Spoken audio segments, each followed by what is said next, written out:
Alright, as always, the obligatory audio check. Alright, as always, the obligatory audio check.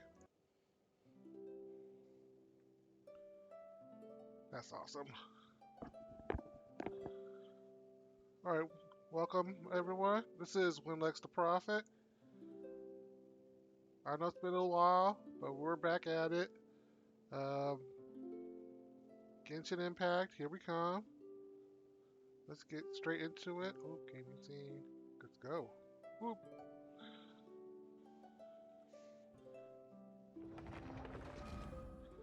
How have I been? Not too bad. I'll be honest. I shouldn't be streaming and gaming right now. I should be working. I got some work to do at work and a lot of research, and I should be focused on that. But I needed a break from regular life, so here I am, giving y'all a little content. Hold you over for the next week until I get my real world job presentation and stuff taken care of. Alright, let's see. Let's clear these out of the way first. Special events. Ooh. Yeah, I haven't been doing that. I've been doing the real Yu-Gi-Oh! As you will see if you've been following me on Twitch or if you've been by my YouTube site.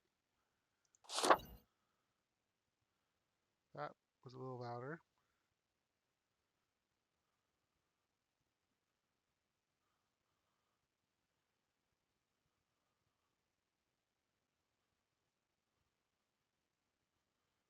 Ooh, a chance to get Goro.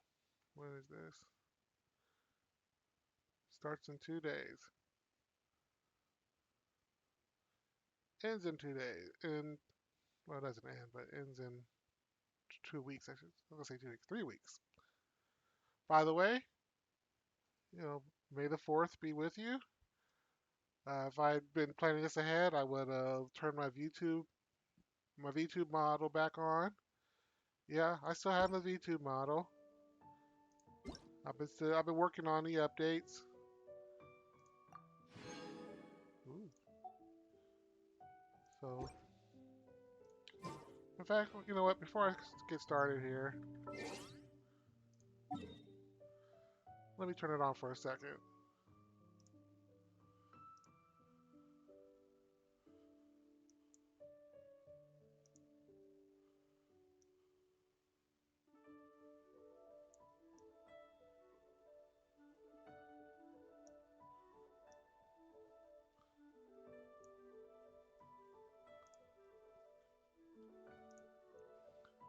There we go. See, doesn't that look very nice? Yeah, that's me.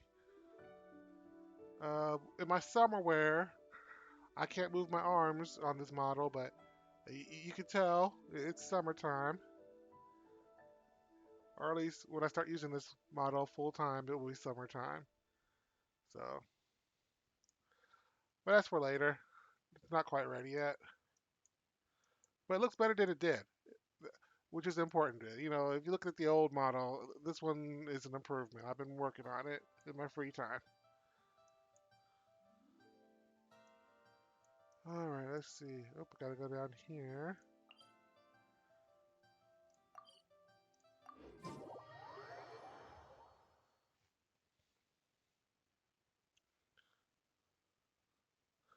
So those of you who don't remember, I'm in jail.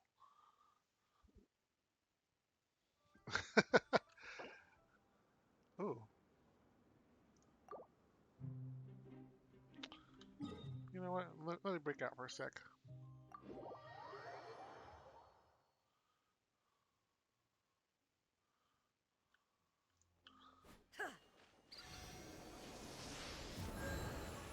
When I was rearranging my teacup recently, this is a little bit embarrassing. I moved the house that I was standing on because I wanted to you know, I wanted to get a view of my whole realm. And then when I came back, I was still in the old location, and I fell to my death because I wasn't expecting it. So that's what happened there.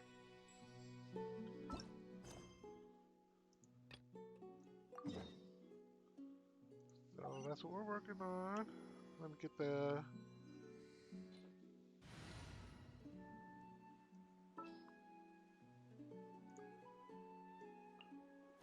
Outrider Amber, reporting. Very well. I shall put my official duties to one side for the moment. There's still a... Alright, that way.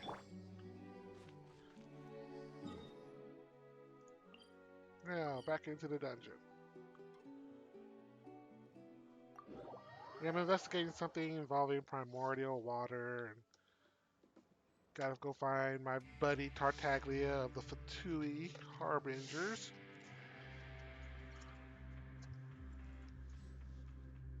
Well, if you don't hear me talking for a long period of time, I'm engrossed in the story and or in my meal.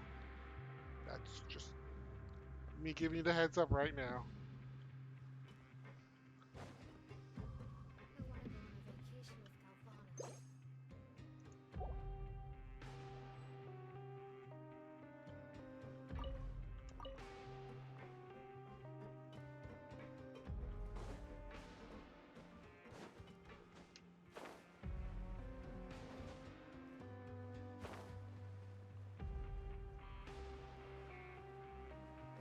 Alright, so I'm investigating.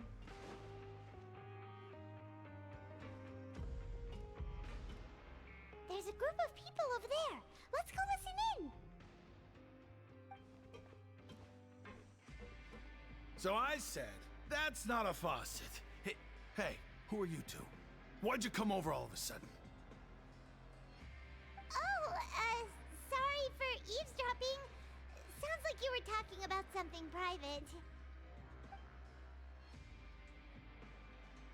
What's the matter? They're just looking to join in on our fun, that's all. Hey, don't pretend like it's okay for them to just interrupt us like that. Yeah, fine. You're lucky we don't mind extroverts that much. You hear that, Quisto? What nice! Your expressions tell me you're looking to hear some juicy info, am I right? But before that, it just so happens that I know you two. Really? Are we that famous? You're kidding. How often does anyone get a personal tour led by His Grace himself? Practically everyone was talking about it.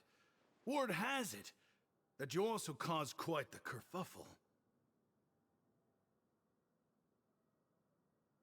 A little mistake, huh? I like the way you put it. You see, people with a good attitude can join our group anytime, unlike some of the others here. Your group? I'm Quisto, and this is Lavaroon. People usually call us the Bombshell Bros, but don't worry. We're not playing with bombs or anything. It's just that our information is always so explosive, and we blow minds on the regular. So, you two really like to gossip? Whew, you sure know how to embellish. No. You don't get it. Knowing intelligence will make things better for you here. For example, knowing who's working with whom, who has the latest rumors, who's not getting along. Wouldn't you like to know all that? Whoa, all this info's worth something, you know? You should prove you're worthy of it. I don't mind him. Quisto's always this way. Just play nice and say something to massage his ego. The welfare meals. Talk about the welfare meals. Right. That meal we had yesterday was super delicious. Paimon can still taste it whenever she closes her eyes. Is that so? To tell you the truth, I've been helping out with making those welfare meals. I've been working as a kitchen assistant for about a month and a half now. Oh, so you're the one who made those delicious steaks. Amazing. You could be a professional chef. You are correct. I am a true professional. In fact, I even went to culinary school. But enough about that. Since you like my cooking, I guess that means we share similar tastes. Listen carefully. This little bombshell will help you learn what's really going on here in the fortress.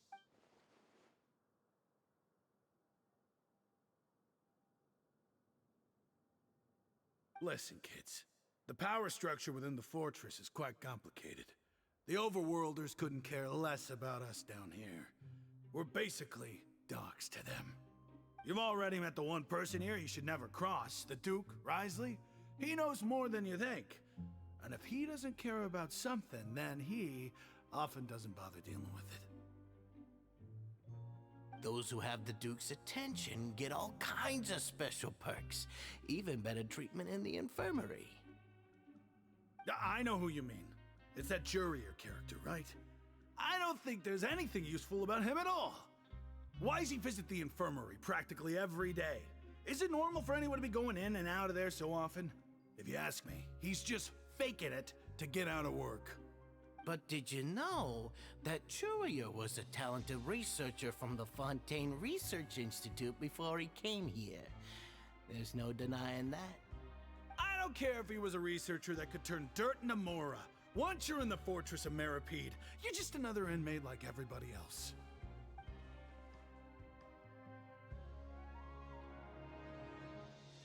Speaking of which, the last time I saw him, he was passing by in the corridor with Lorvine. I also heard they started arguing in the library and got into a fight, right? Guess that's just how terrible of a guy he is. You mean he hit a woman? Wow, I never imagined he was that bad. But that Lorvine's also quite the odd one, you know? She's always gabbing away, got into a fight with a man, and she also got sent to the infirmary. Come to think of it, I always see her going to the sick bay every couple of days, too. Huh. Wait a second. You don't think? Do you think could it be that they're secretly meeting there to go on dates?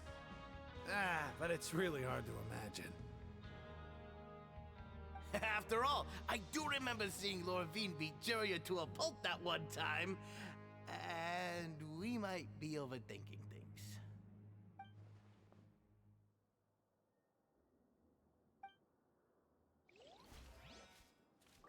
Yep, all that goes into the notebook.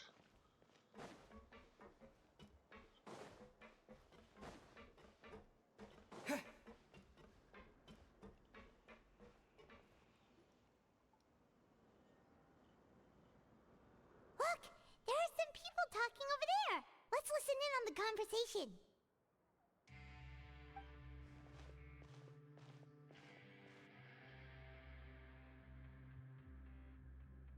If you ask me, those pompous parasites on the surface act like they're all a bunch of aristocrats.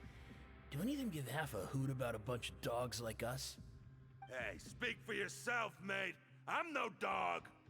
Oh, you think you're special or something? If you're here, then you're just a convict like the rest of us. I've heard that even if you're released after serving your sentence, going back to life on the surface ain't any better.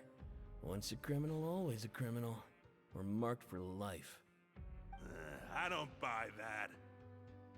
Hey, how cool would it be if the whole world was destroyed by a giant flood and everyone had to start over from nothing? What kind of filthy bilgewater are you spewing? I have family up there. You best shut your sewer hole with talk like that. Listen, things ain't so great on the surface, but who says that you have to leave? I've heard that you can still stay here and work even after you've served your sentence. Not bad if you ask me. Who wants to live in the ruddy overworld anyway? And what makes you think they want to hire someone like you? That's one of the great mysteries of the universe, how someone as useless as you is so confident. Whoa. Sounds like they're really unhappy about the overworld. Speaking of which, Paimon never heard anyone use the words overworld or underworld when we were living up there. Is it only something the inmates down here say? That's true.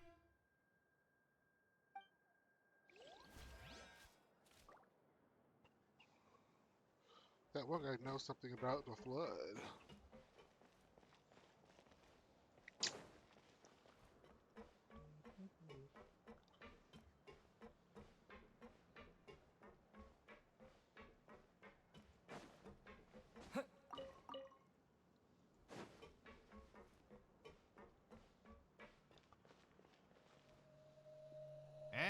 over there? Yeah, you! Say, do you like playing card games? You know, like Genius Invocation TCG? You TCG players are like mint in the wild, literally sprouting up everywhere. Hey, come on now. What's wrong with finding fellow Invocation aficionados? Anyway, care to join me for a game? Ah, alright. No pressure. But why would you be looking for people to play Genius Invocation in a place like this?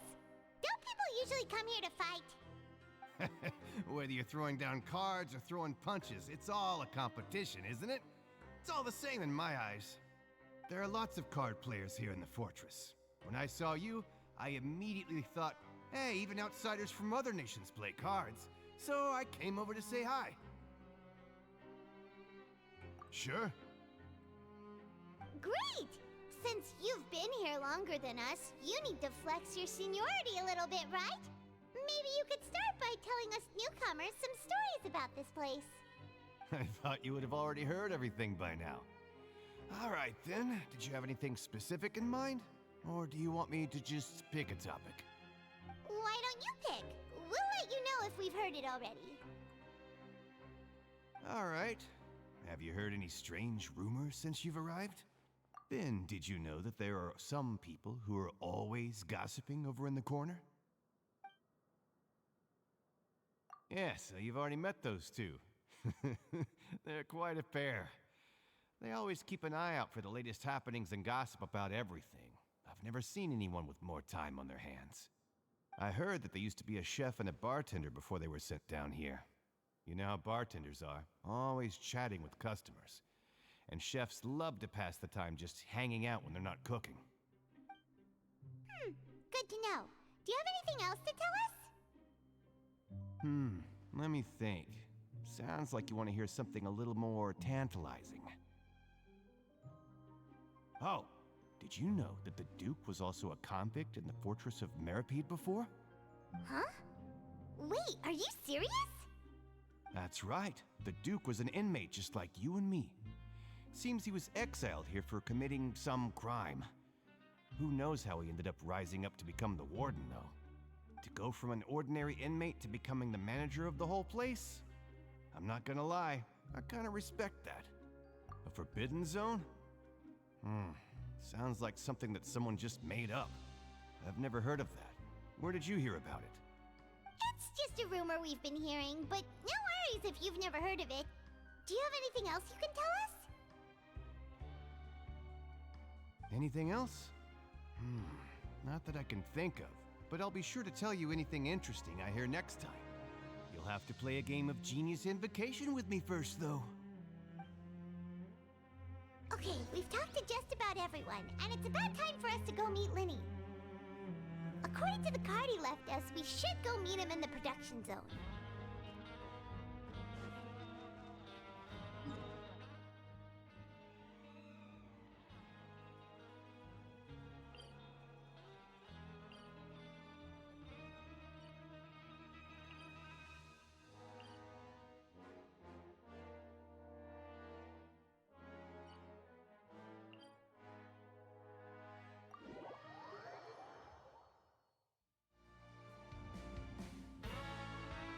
Generally forget what level this stuff's on, so.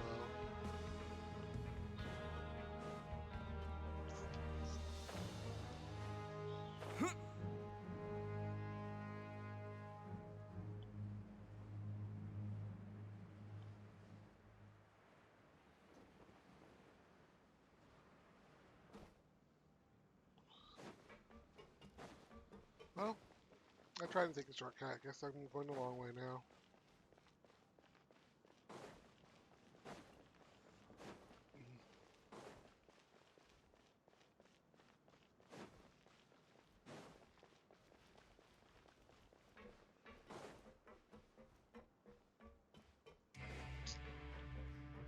Going on down.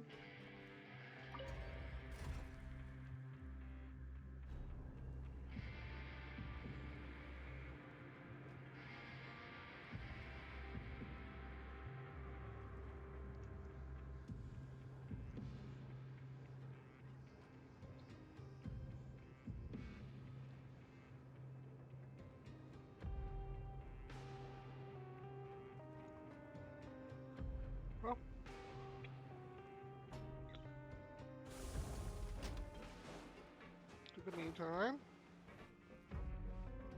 Let's see. Oh, nobody's in chat. Okay. Up on the way.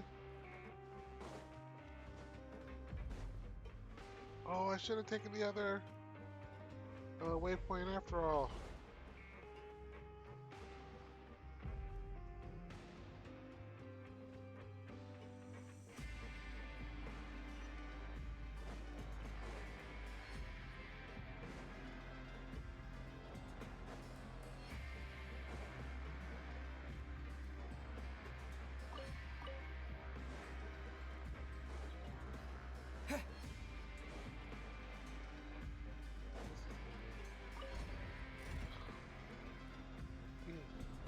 Kind of involved.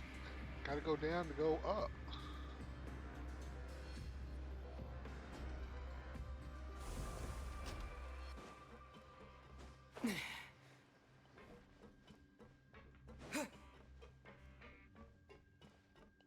Oh, there he is.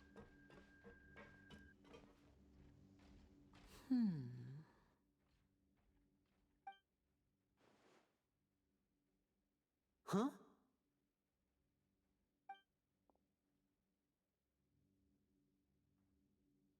That look in your eyes. You found something?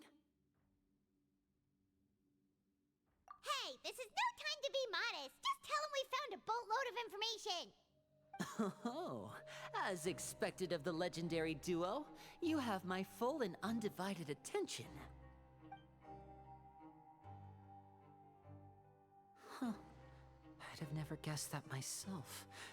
The rumors swirling about this place are unreliable after all, and Master Child probably went missing because he found a way out. He is a harbinger after all. I suppose he's much more resourceful than I initially gave him credit for. Unfortunately, this isn't enough for our final report to Father. We need to find out Master Child's exact whereabouts. Father told me that even though Master Child said he was just coming to Fontaine for a vacation, he actually had some personal reasons. His agenda might be linked to his disappearance. His escape route is already flooded, so we'll have to task someone with professional diving skills to chase after him. Well, when you put it that way, it's obvious that only Fremine would be up to the task. Bingo! Is he around? He's working today. Coming here as a group would have attracted too much attention. I'll talk to him about it later. It's the least I can do. We're all in this together, so it's only fair for us to fulfill our end of the bargain. Honestly, I'm far more impressed by you guys managing to collect all this information right under Risley's watchful eyes. Collecting information has always been our strong point. Now, let me think. To find out more information, Fremine will have to retrace Master Child's original route. And if he's to do that, he'll have to set out on the next pipe cleaning day at the earliest. That's 6 days from now. And after that, he'll probably take another 2 or 3 days to return. You can even estimate how long it'll take for him to get back? We've been working together for a long time. We know each other's capabilities like the backs of our hands. Traveler, what say you to meeting here 9 days from now? We'll be able to pick up Fremine while we're at it, too. Oh, and there's just one last thing we'd like your help with. Though we can just sit back and wait for Fremine's report on Master Child's whereabouts, we still need to make more progress on the investigation of the Forbidden Zone. Fremine's no master of disguise. Lynette's still working on getting intel from the other areas, and I'll need to spend some time helping Fremine prepare for his diving mission. So... What do you want us to do? Will it be hard? Well, I won't call it easy per se, but I think you'll be able to pull it off. Listen carefully. You'll need to find an excuse to get into the infirmary and investigate the room and environs. You've mentioned several sketchy-looking people always meeting at the infirmary earlier, so it probably has something to do with the secret we're hoping to uncover. You've already met the head nurse, so she'll be less suspicious of you. Investigate the internal structure of the infirmary and any active dealings within, and pass those on to me alongside anything else you're able to discover. But also, there's no need to take risks. Don't forget, safety always comes first. No, when it comes to intelligence gathering, I'd never consider you to be an amateur. Didn't you say it yourself? It's always been your strong suit. I'll believe anything as long as it comes from you. So, please prove your prowess to me once again. All right, then we'll head out as soon as we finish our prep. Let's go our separate ways for now then. Don't forget, we meet here again in 9 days. Stay safe. I can never be sure if he's just piling on the flattery or not.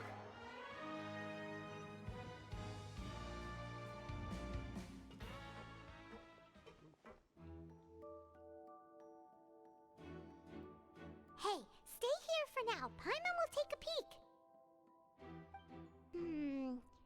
That's unusual. Paimon There doesn't seem usually to act be on several alone. people inside.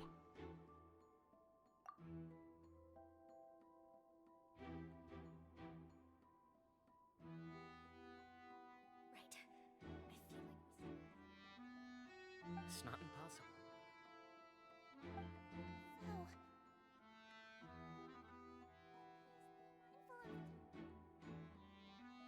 Oh. It's a bit hard to understand them from here.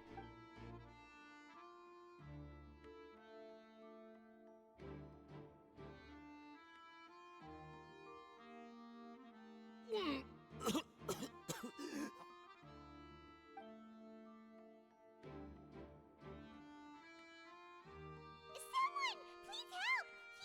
He's sick!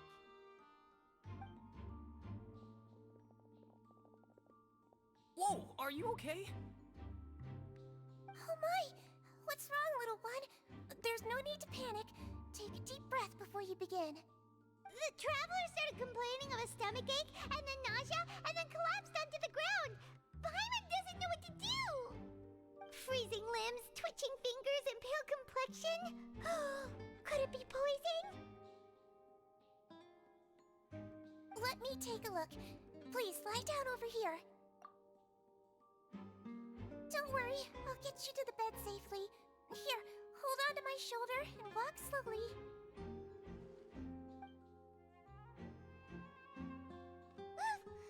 You can do it, Traveler! Don't apologize. You're sick after all. Now, please relax. I'm just going to do a preliminary checkup on you.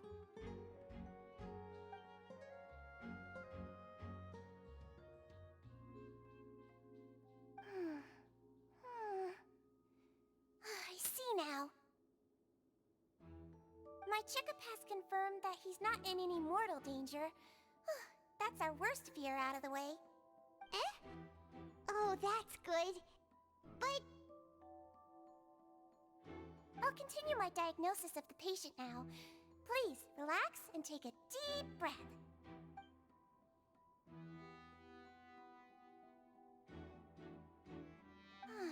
Don't sense serious damage to your organs either. Does it hurt when I press here? And here? Huh?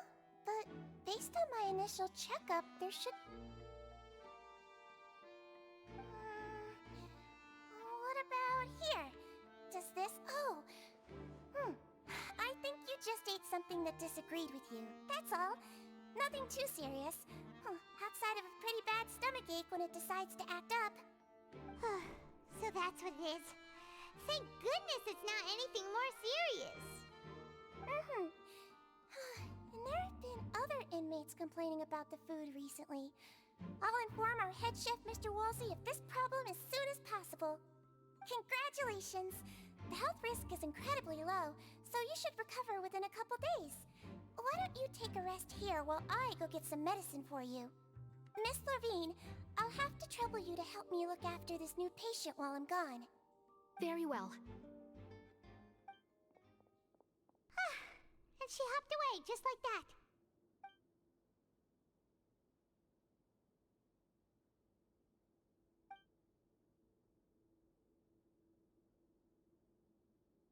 Hello. So how are you feeling now?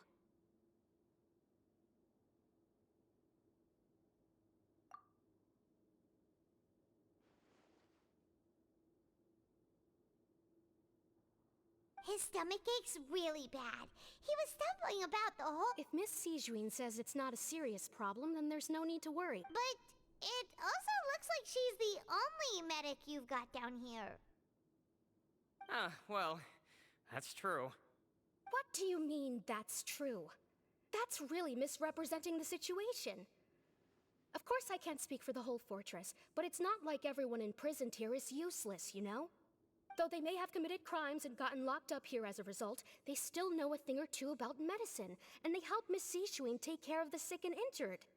Yeah, you're right. But did you have to lecture me about it in front of another patient? Aren't you a patient too? Where did all your energy come from? That's correct. Sorry, I got a bit ahead of myself. Are you two also sick? We've been sick a while. I come back every once in a while for checkups, and to pick up the medicines Miss Sijween prescribes for us. That's just the nature of chronic illnesses. As for her... you could say she fancies herself as Miss Sijween's capable helper because she learned a bit of medical knowledge ages ago. Please watch your mouth, Mr. Jurier. Don't forget that you are the primary reason I have frequent heart palpitations.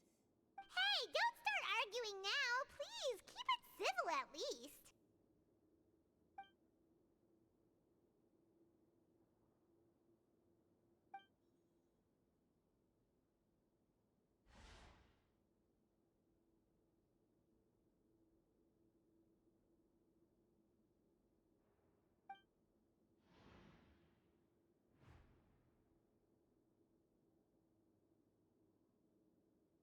Hey! There's no need to fight! Everyone will be released someday, so there's no need to argue over silly things like this! But... Release. It's way too early for us to even think about that. And who the heck knows if we'd even be able to continue our previous lives?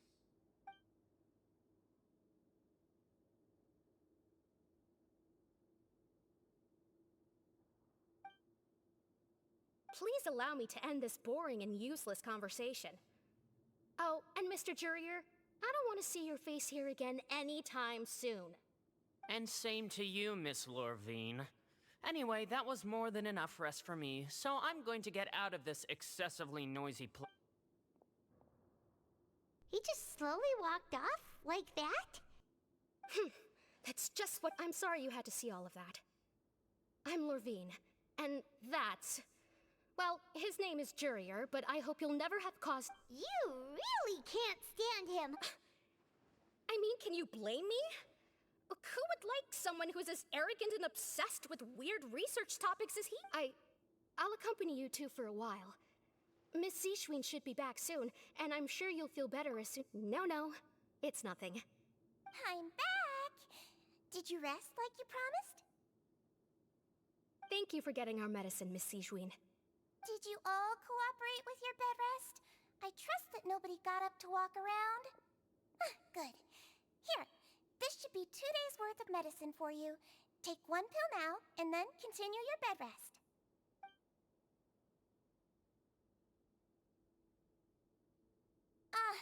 Miss Lorvine, I left in a bit of a hurry just now.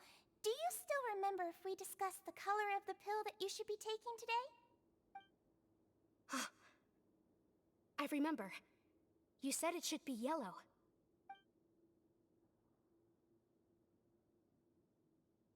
Yellow, huh? I understand. These are yours. Please, make sure to go to bed early. All right, then I'll also be on my way now. I hope you feel better soon, too. See ya! I'm going to fill out your medical record now. You're widely known as the Traveler, right? I just want to double-check a few details, if that's all right with you. Those two made quite the commotion just now, so why don't we let the Traveler rest? Paimon can answer the questions instead. So his primary symptoms are abdominal pain with secondary symptoms of nausea. Is there anything else?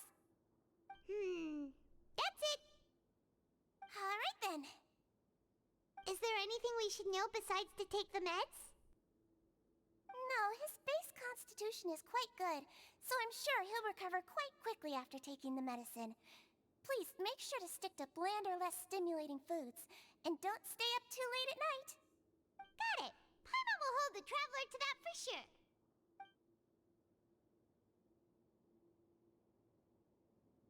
Oh, you're going to take a nap already? Okay then, you get some rest.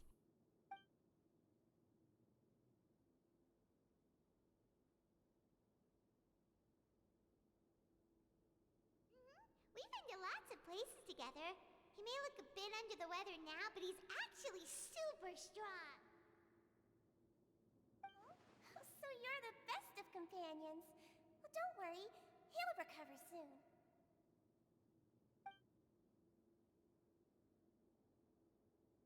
Ah, you're awake. How do you feel? You slept for a really long time, but we never left. Well, now you can go back without a worry in the world.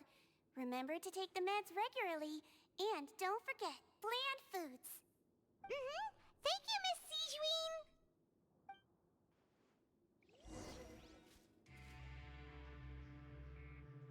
You know, in the dramas, she'd still be the most suspicious one. She could have that medicine altering memories or stuff.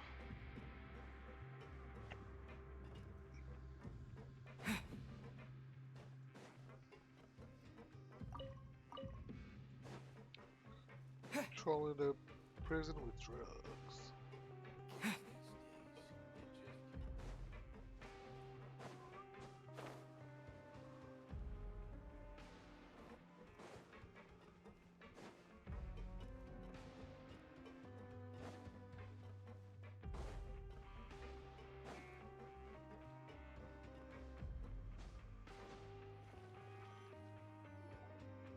You really are something.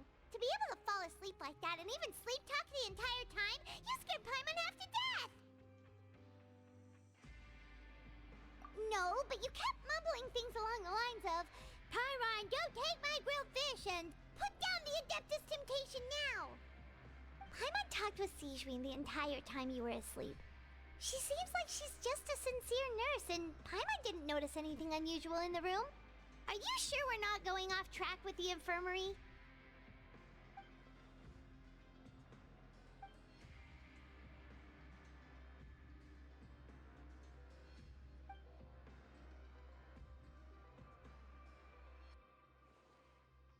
Whoa! You really are super thorough. All those tiny little suspicious things that Paimon didn't even pick up on. We've got to give the info to Linny.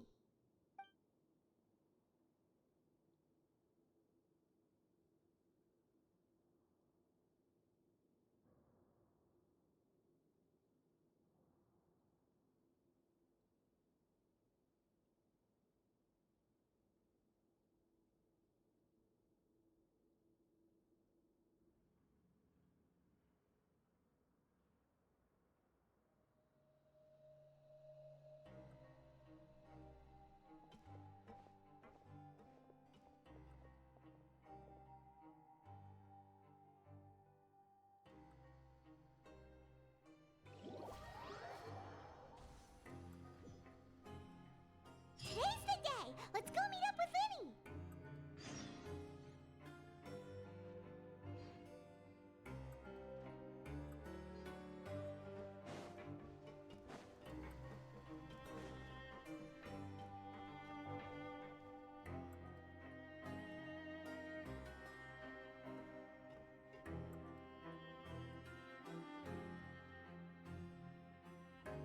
Oh!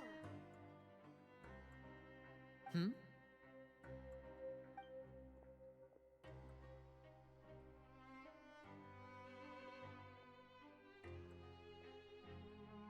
Did you two run into any trouble over the past few days?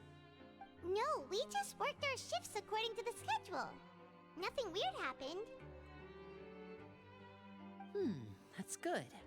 That means you didn't raise any suspicions when you infiltrated the infirmary. We've taken a look at the slip you've sent. Fremine successfully left the grounds via the pipes 2 days ago, and as of last night, Lynette has also infiltrated the infirmary after faking an illness. Wait, why is she getting involved as well? You already went above and beyond when you scoped out the infirmary. To put it more bluntly, even if we were to view that as something you did in exchange for Fremene's help, you've already done more than enough.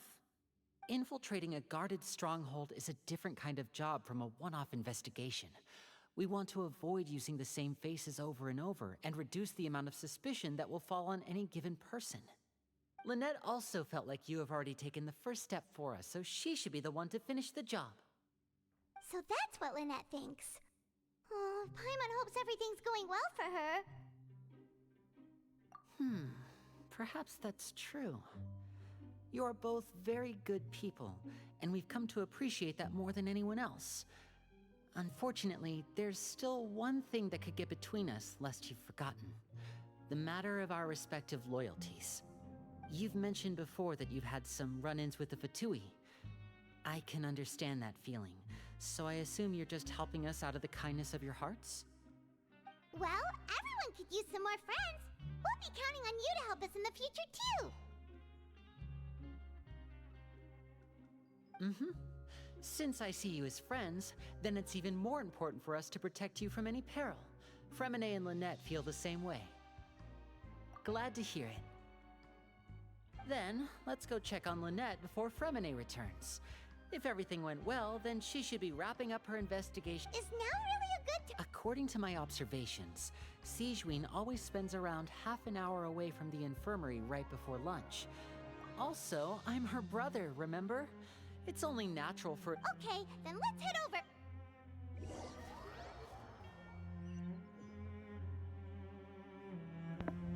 It is only natural. Is this guy gonna get me in trouble? I'm ready. What? What you gonna do? What you gonna do? Alright.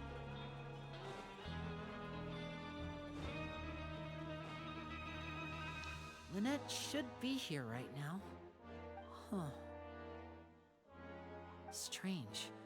As expected, Sigewinne isn't here, but why isn't Lynette here? No, Lynette rarely deviates from the plan.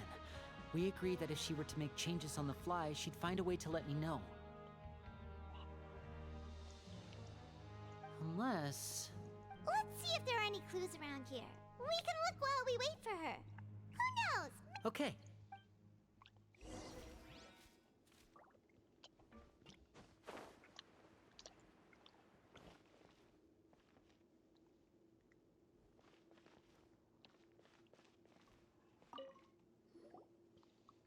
This is it! We saw it before! Wait, this thing?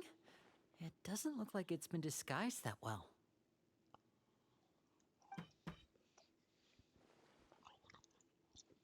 The space behind it is empty.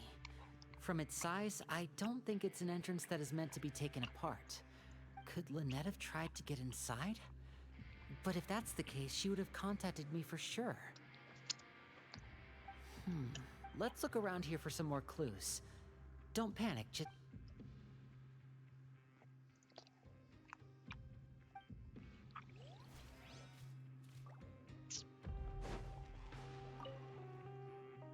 None of the beds have any signs of having been slept in. Except that one over there.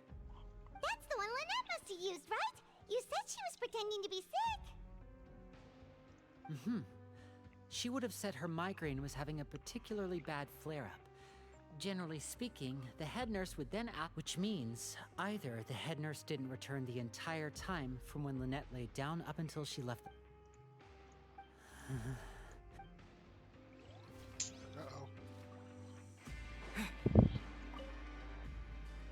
There are some books here and a few files. They all look like medical records. Advanced nursing, how to raise the spirit of your patients, a quick guide to the psychology of emotions, and the meaning of laughter. These sure are some interesting books. She even has books on understanding people's motivations and feelings. Is it because she's a Melusine?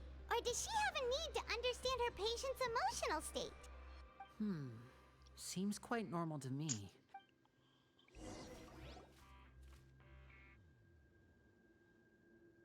Hey, you guys, there's a slip of A slip of paper? It's right over here. there's a bunch written on it too. It reads, out of respect for your usual practices, I'll use a piece of paper or card as the medium to pass on my message. You may consider this as me giving you my best regards. This is... Is that all? The back. Show me! Now! That look on your face. Would you care to guess where Miss Lynette of the Fatui could be right now? No. Could she have... Wriothesley. Did he deliberately leave the infirmary? Wait, you mean he was aware of our goals from the very beginning? But why? We didn't run into any trouble last time, and he also never reached out to us since. Yes, that is a crucial question. Wriothesley, he doesn't do anything without a clear goal or reason. You're not from the same camp as us. You were sent down here by Nervulet, so you have no conflict of interest with Wriothesley. We're a completely different story, though. I'd like to know that, too. Why did he only go after her? Don't panic. Just think everything over. I have to stay calm. This... Wait, you're right.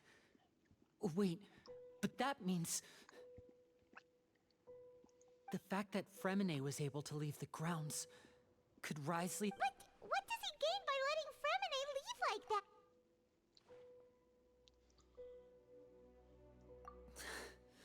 So he's challenging me and trying to provoke me, I'm sure of it.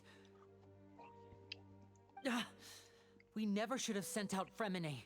We had to go through all that trouble to find an opening to sneak him around the guards and into the pipe, and we even thought luck was on our side. If Wriothesley let him leave on purpose, then he's probably in a terrible spot. Lenny's getting more and more panicked. We have to... Don't be like this, Lenny. Fremine wouldn't have left if we hadn't told you about Child. No. I'm the leader of this operation, and I'm the one responsible for this team. I'll go talk to Wriothesley. Hey, don't be reckless! Traveler, please talk some sense into him. I simply cannot allow Lynette to be abducted again. I have to go. I'll fight. He's rushed out the door! After him!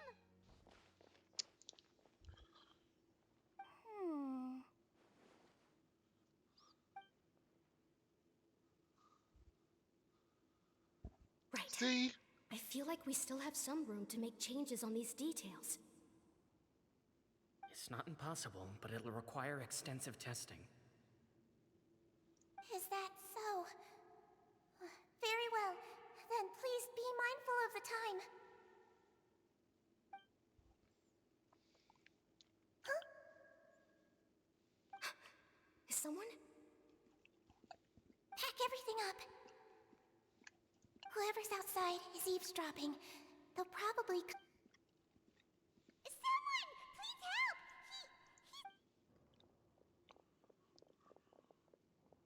Whoa, are you okay? These two.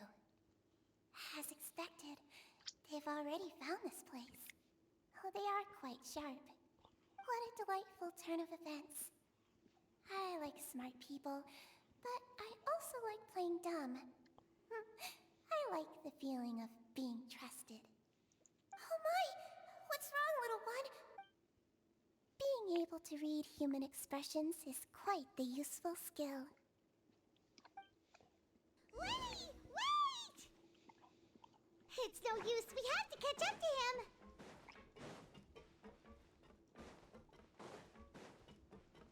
He's already out of sight. How is he so fast?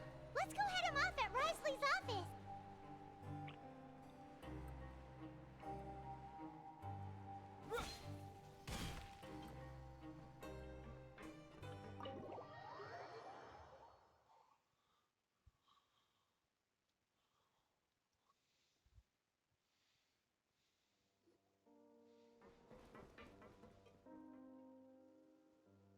Come out and face me, Wriothesley! Aren't we at an administrative office space? Why don't you at least try to follow even a couple rules from the fortress's indoor management regulations? What did you do to my sister? I ran into the young miss at the infirmary. I'd heard that she was suffering from quite the migraine, so I decided to invite her over for a cup of tea. I do have some teas in my collection that can work wonders against such an illness. Stop joking around! Where did you take my siblings? I have also heard that your performances are quite the spectacle. Miss Lynette would sometimes enter a box filled with water, only to emerge the next second from another place altogether. Maybe she'll appear behind you right now if you were to turn your head. Is he trying to trick me into turning my head? No, he's probably not looking to attack me right now. All of the hostages are in his hands, and he's even in the mood for small talk. That means Lynette is probably still alive. You knew we were investigating the infirmary from the start, so you deliberately aroused the Traveler's suspicions and baited us into continuing our investigation, just so that you'd be able to kidnap Lynette. As for Fremine, no, you probably didn't even interfere with Child's escape. You let him go, so you could purge the Fatui members that we had planted into your ranks. There was no need to do so. The Fortress of Meripede is a pretty pleasant place. Most people enjoy their lives here. The only ones who act differently are those with personal agendas. It was quite easy to identify your colleagues. You removed our original members and spread the news of Child's escape so Father would assign our team to come down and investigate. Fremine has also fallen into your hands, right? If you're oh so... One correction. Lynette is in my hands right now, but Fremine is not. He's not? What do you really want? Oh, wonderful. Everyone is here, so I'll only need to say this once. Thank you so much for cooperating with me. Eager and to the point, I see. Alas, only Miss Lynette is currently having a cup of the fortress's finest tea. Although, as per your original plan, Mr. Fremine should also have returned to the fortress by now. But he has neither shown up within my gates, nor has he been taken into any kind of custody. So where do you think he may be right now? Wait, you locked him outside in the sea? I closed the fortress's gate to the outside. Fremine's a star diver, so he should... No, we're still here, so he definitely tried to find a way to come back for us. So we can't assume he might have made a break for the surface. But why would I do this, you may be asking? To have an audience with you, of course. My intel tells me that Mr. Linney is a great magician, so it's only natural for me to want to have some cards of my own when it comes to negotiating. Besides, I do recall you mentioning to Miss Lynette that you've always wanted to have a face-to-face meeting with the Lord of the Fortress of Meripede, regardless of whether it was in a personal or a professional capacity. Well, you got your wish. So, you've been keeping tabs on us before we even set foot in the fortress. Some of my folks just happened to hear a thing or two, that's all. In any case, I will be straight with you. I was willing to play dumb and turn a blind eye, so we had a pleasant few days playing games together here. But once you started focusing on the Forbidden Zone, all of that changed. Mr. Linney, the cards are stacked against you right now. Miss Lynette is in my hands, and Mr. Fremine is still slowly being pickled out there in the brine. You know just as well as I that he cannot last out there forever. You need do but one thing to guarantee their safety. I would like you to contact your superior, and ideally invite her over for a cup of tea with me. You want to see Father? But why should she bother giving you an audience? Well, if she cares for the well-being of her dearest children, she should have plenty of motivation to join me for a parents' evening. I've heard that the bonds between the members of the House of the Hearth are like the bonds of family. I don't see why she would refuse. Why did you think Father sent us to handle the Fortress of Meripede? This place is basically a no-man's land. It wouldn't be fitting for anyone as important as a harbinger like Father to come here in person. Oh, I see. So it's because she doesn't care for my place here. That's such a shame. After all, I've amassed quite the tea collection. I was looking forward to sharing it with her. Both Monsieur Neuvillette and Lady Farina have already received many samples as gifts. Was this the extent of your master plan to get to Father? No matter how much pressure you may put on me, I won't allow you to use us to blackmail her. You people really are difficult to get along with. All I'm asking for is a face-to-face conversation. Does she truly have no interest in the fortress's secret? Mr. Linney, you have one last chance to invite your father here. If you refuse... Linny!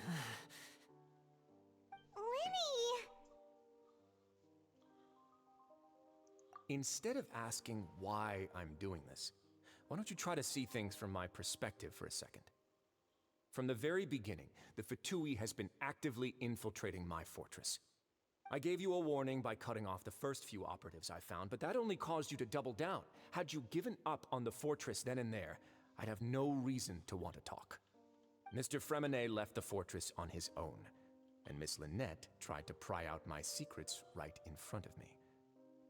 No matter how you look at it, the responsibility for this falls on you. I shouldn't ask Father to do anything because of us. 6, 5... Wait, 2, 1. Time's up. It really is a shame, Mr. Linney. Risley! Negotiations have broken down. Please leave, ladies and gentlemen. It's time for my afternoon tea. Yeah, listen to the Traveler. If you can't talk to Linny, can you at least talk to us? You do realize that I'm only letting you go because of Neuvillette, yes? You're here helping him out, and I've already done my best to stay out of your way. But that doesn't mean you can just do whatever you want. The fortress may be small and remote, but it's still... Then how about this? Those who are capable deserve respect. You've spent quite some time investigating my home turf by now, so why don't you tell me a thing or two about what you found, I'll ask you 3 questions. Answer all of them correctly, and I'll agree to your request. Oh boy, Question again? 1.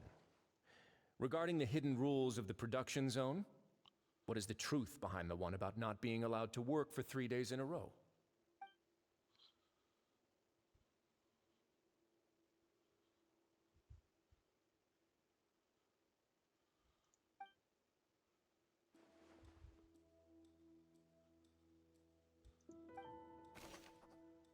Regarding the hidden rule.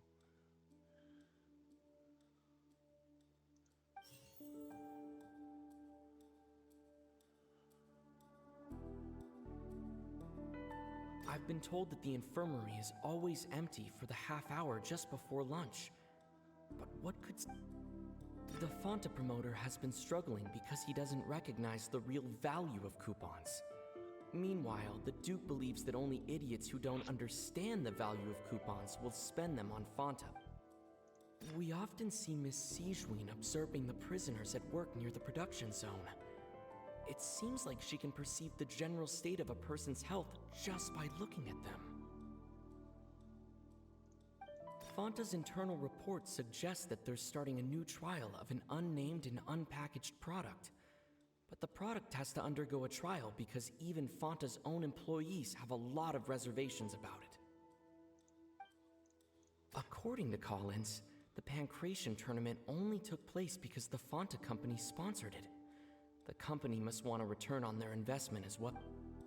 I've been told that the infirmary is always empty for the half hour just before lunch. But what... The Fonta promoter has been struggling because he...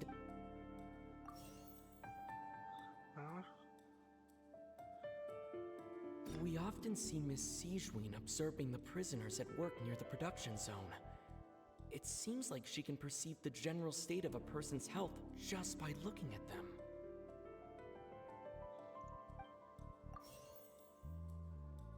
Why that's...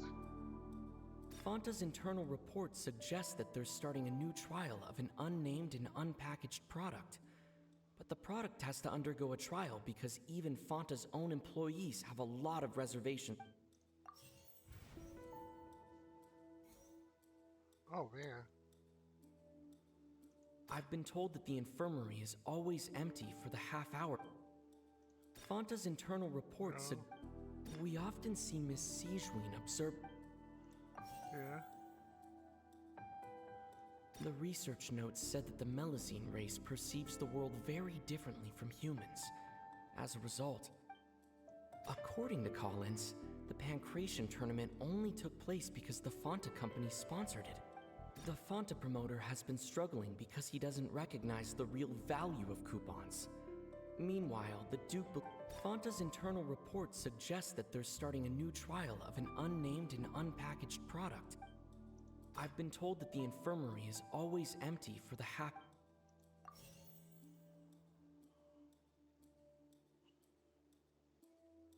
I've been told that the infirmary is always...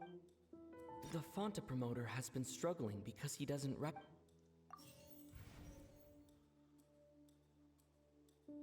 The research notes said that the Melazine race perceives the world...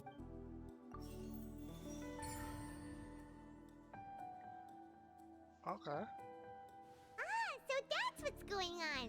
Paimon understands it now. The hidden rule of the production zone. People are not supposed to work through... At first we thought this strange meat must have something to do with the people who disappeared. But in reality, they were all prepared by Sijuin, the head nurse. She often visits the production zone to observe the workers' health and makes a note of anyone who has worn themselves out after 3 full days of work. Out of her sense of duty as the head nurse, as well as her genuine concern for the workers' health, Sijuin visits the cafeteria right before lunch and cooks an extra dish for those who can use the stamina boost. Sijuin has only the best intentions with her surprise gift and doesn't want anyone to find out about what she does. However, unfortunately, Melazines as a race perceive the world differently from humans, and their sense of aesthetics is even more alien to us. The recipients of her lovingly prepared special meals cannot taste the care within and usually just freak out. Are we on the right track? Not bad. You've uncovered Sijuin's secret and even guessed her intentions correctly as well. It's nice to know that her efforts have not gone unacknowledged. All right, now for my next question. There are also some hidden rules in the Pancration ring, including the one that you're not allowed to support both sides of a fight. Why is that?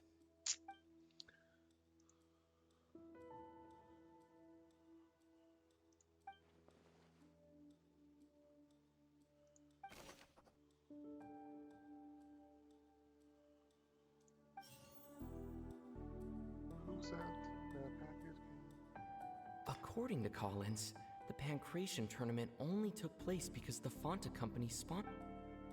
The Fonta promoter has been struggling because he doesn't recognize the real value of coupons. Meanwhile, the Duke believes that only idiots who don't understand the value of coupons will spend them on Fonta. We often see Miss Sijuin observing the prisoners at work near the production zone. Fonta's internal report suggests that they're starting a new trial of an unnamed and unpackaged product. But the product has to... The Fonta promoter has been... According to Collins, the Pancration tournament only... I got him in the wrong order. According to Collins, the Pancration tournament only took place... The Fonta promoter has been struggling because he doesn't recognize the real value of coupons. Meanwhile, the Duke believes that only idiots who don't understand... I've been told that the infirmary is always empty for the half-hour... Fonta's internal report suggests that they're starting a new... We often see Miss Sijuin... The research notes said that the Melazine race I've been told that the infirmary is always empty for the half-hour just before lunch. But what could Sijuin be doing during that time? We often see Miss Sijuin observing the prison. The research notes said that the Melazine race perceives the world very differently from humans. The Fonta promoter has been struggling because he...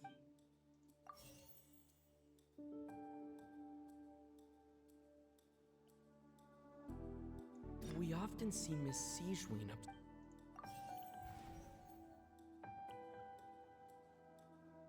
The research notes said that the Melusine race I've been told that the infirmary is always empty for the half hour just before lunch.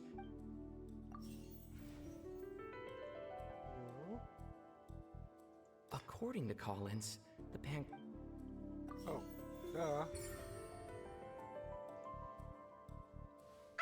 Paimon gets this rule too now. So there really was nothing to be of that hidden rule of the pancreation ring is about how, people are not supposed to bet on both boxers at the same time. And if they do, they'll receive a package containing a strange, blood-colored liquid.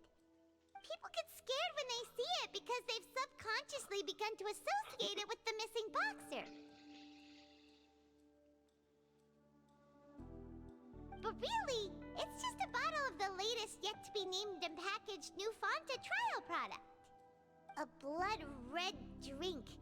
It's no wonder even Fanta's own staff were questioning the company's decision-making. The company, facing backlash from its own staff, decided to try to trial the product on a smaller scale to see how it might be received by customers.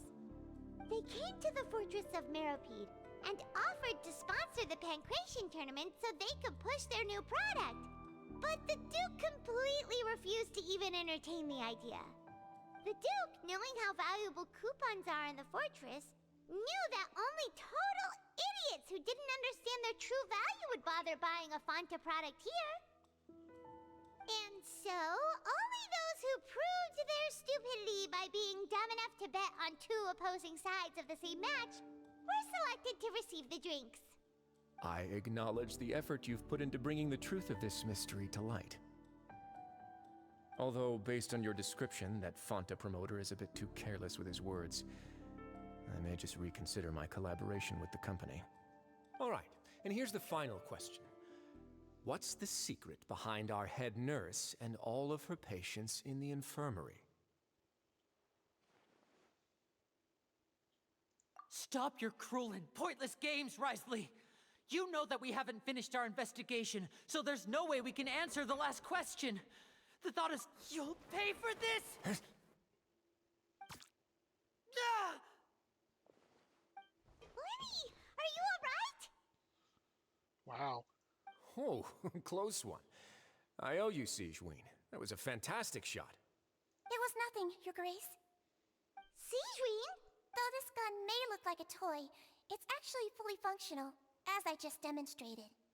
Sigewinne... You... Not at all. I am merely a resident of the fortress, and thus protecting it is my duty.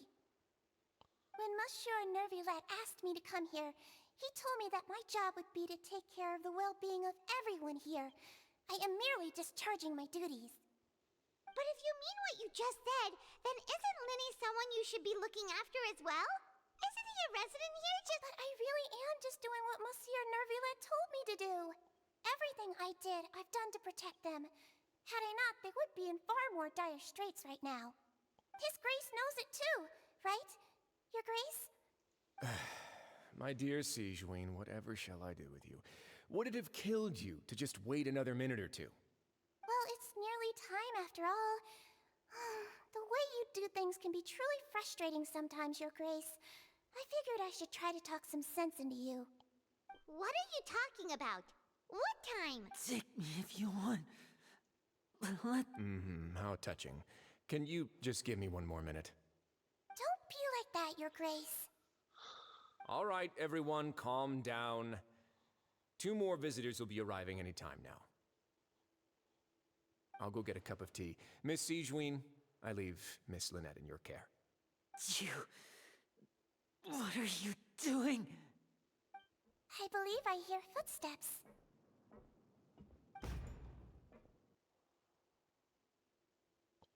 Ooh, what's for my... Ooh. Some space, please. Chlorinde. Ah, Miss Clorinde. My door. Fremine... Fremine... What's going on? What is Clorinde doing here? Work. I'm sorry about shooting you, Mr. Linney. The tranquilizing effect will begin to wear off soon. Please take it easy in the meantime, though. What happened to Fremine?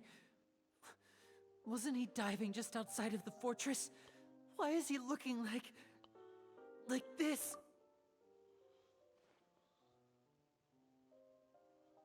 A flushed face, an accelerated pulse. He must have consumed primordial seawater. What did you say? Please, make some space. I'll need to give Mr. Fremine a more thorough checkup. Your Grace, I'll leave the rest to you. I'll talk to Clorand while you get Fremine to where he needs to be. Everything else can wait.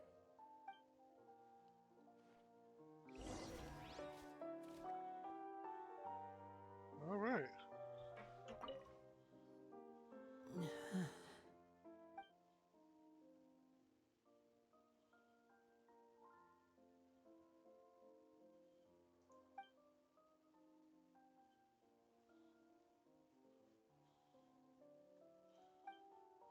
How is he?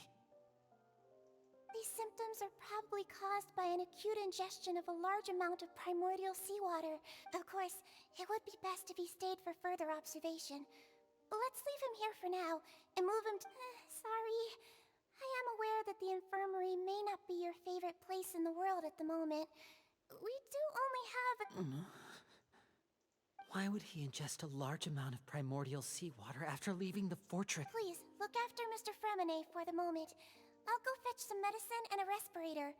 Where is she? How is she? Oh, she just took a nap in an empty room after I tranquilized her. If my calculations are correct, she should also be waking up right around now. You might not believe me, but His Grace and I actually...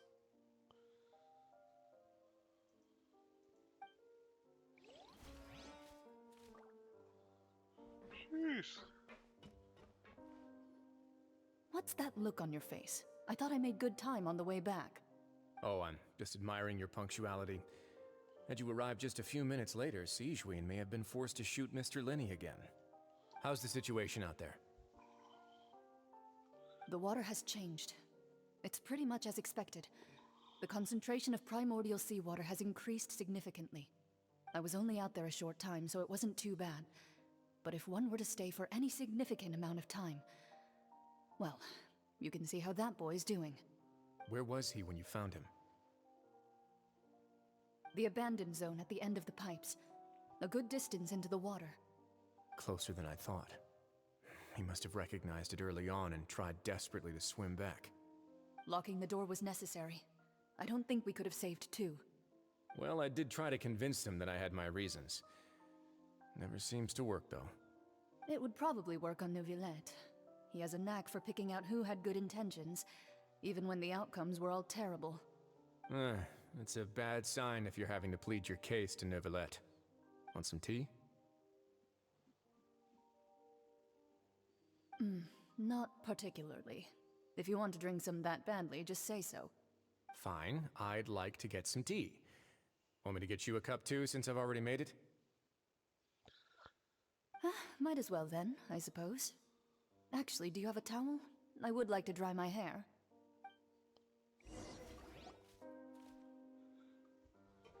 Linny, are you okay?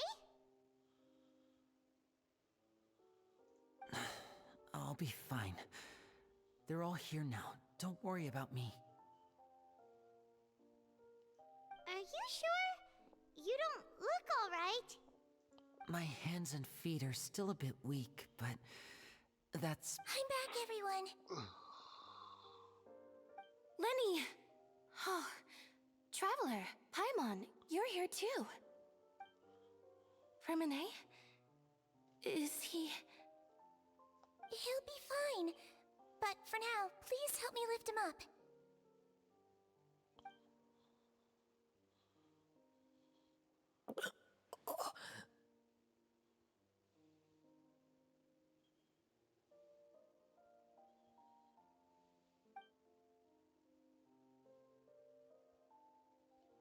His breathing's beginning to slow down. Give me a hand and help me get him to the infirmary. Yeah, I'll take him from this side.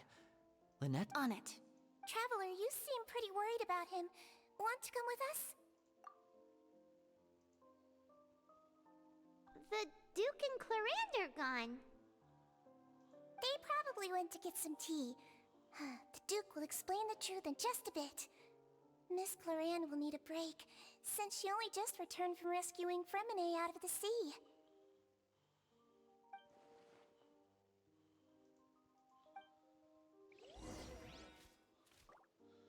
Shouldn't diving equipment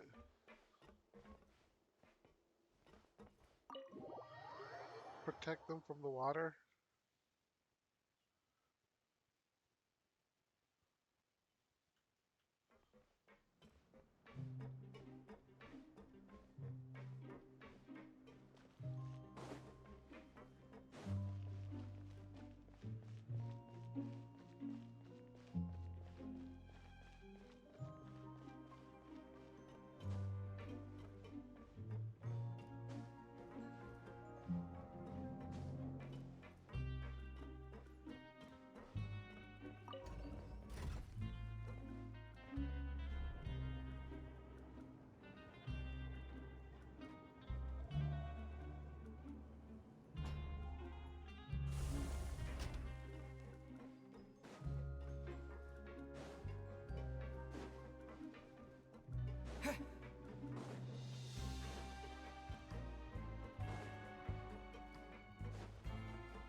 Time to get some answers.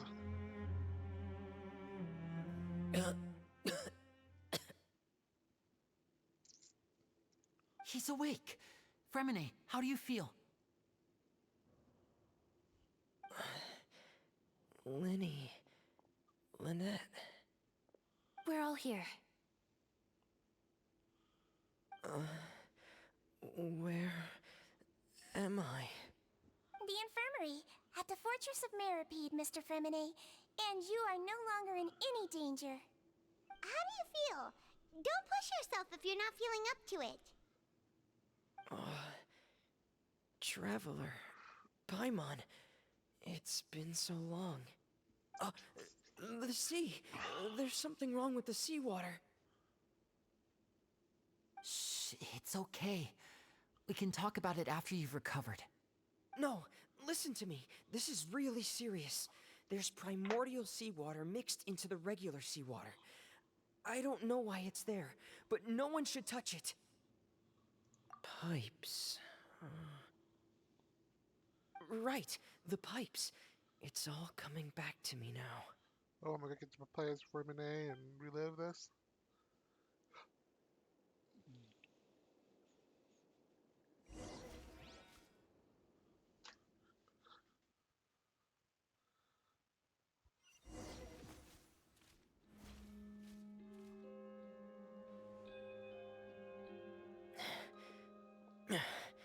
I'm in. Seems like this pipe hasn't been used in a long time. It looks abandoned.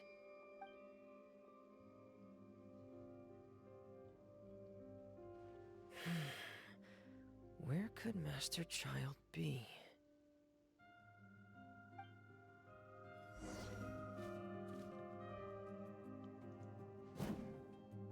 Frost is coming!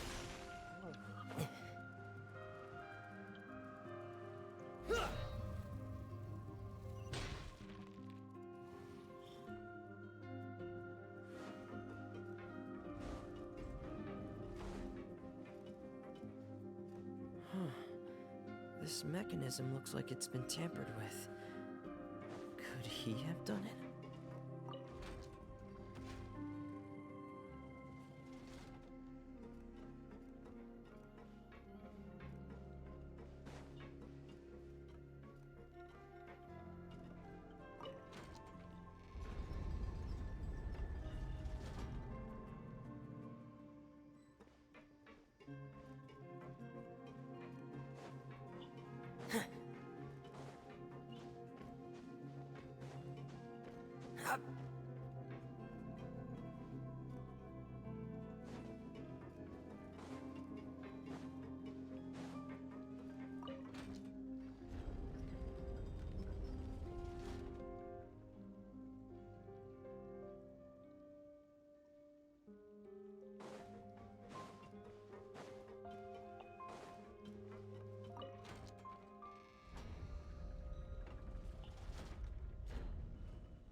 This is where the water starts. Okay. Master Child probably dived into the water. I'll go take a look as well.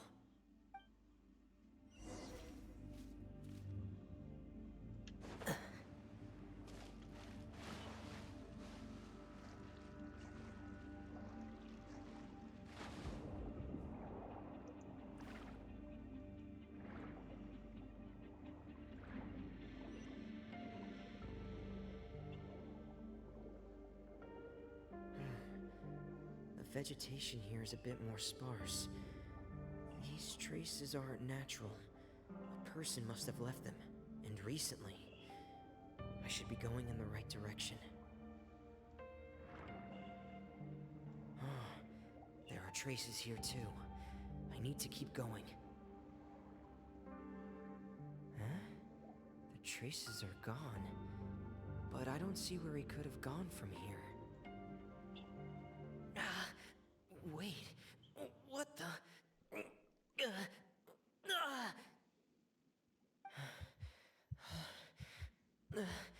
My heart is racing, and it's getting harder and harder to breathe. What's going on?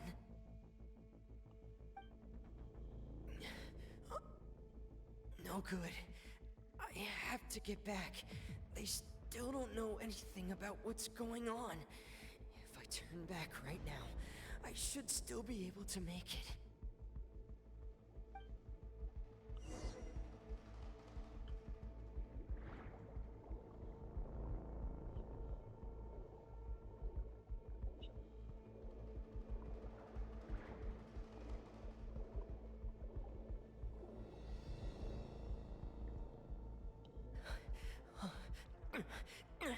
I can't die here.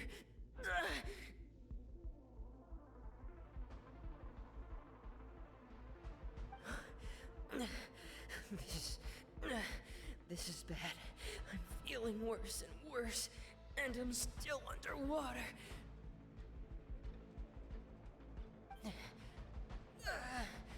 I have to push on.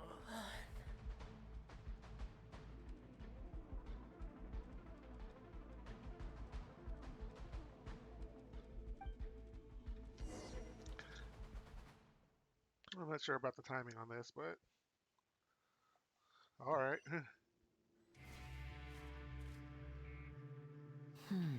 So, in other words, the trail you were following vanished, and you had no idea where Master Child could have gone.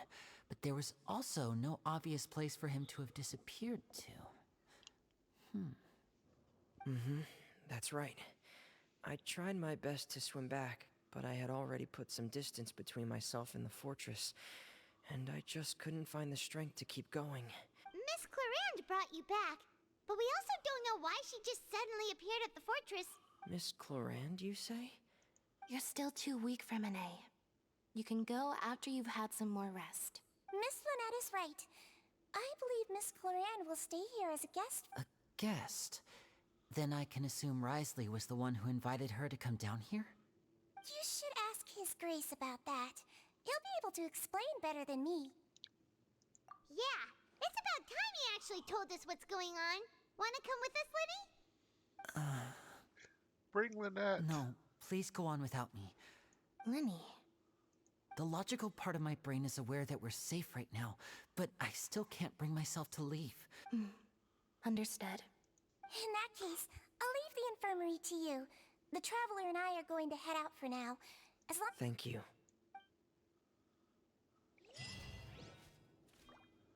Deluge.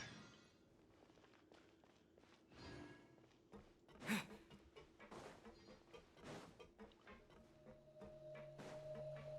the Duke's office.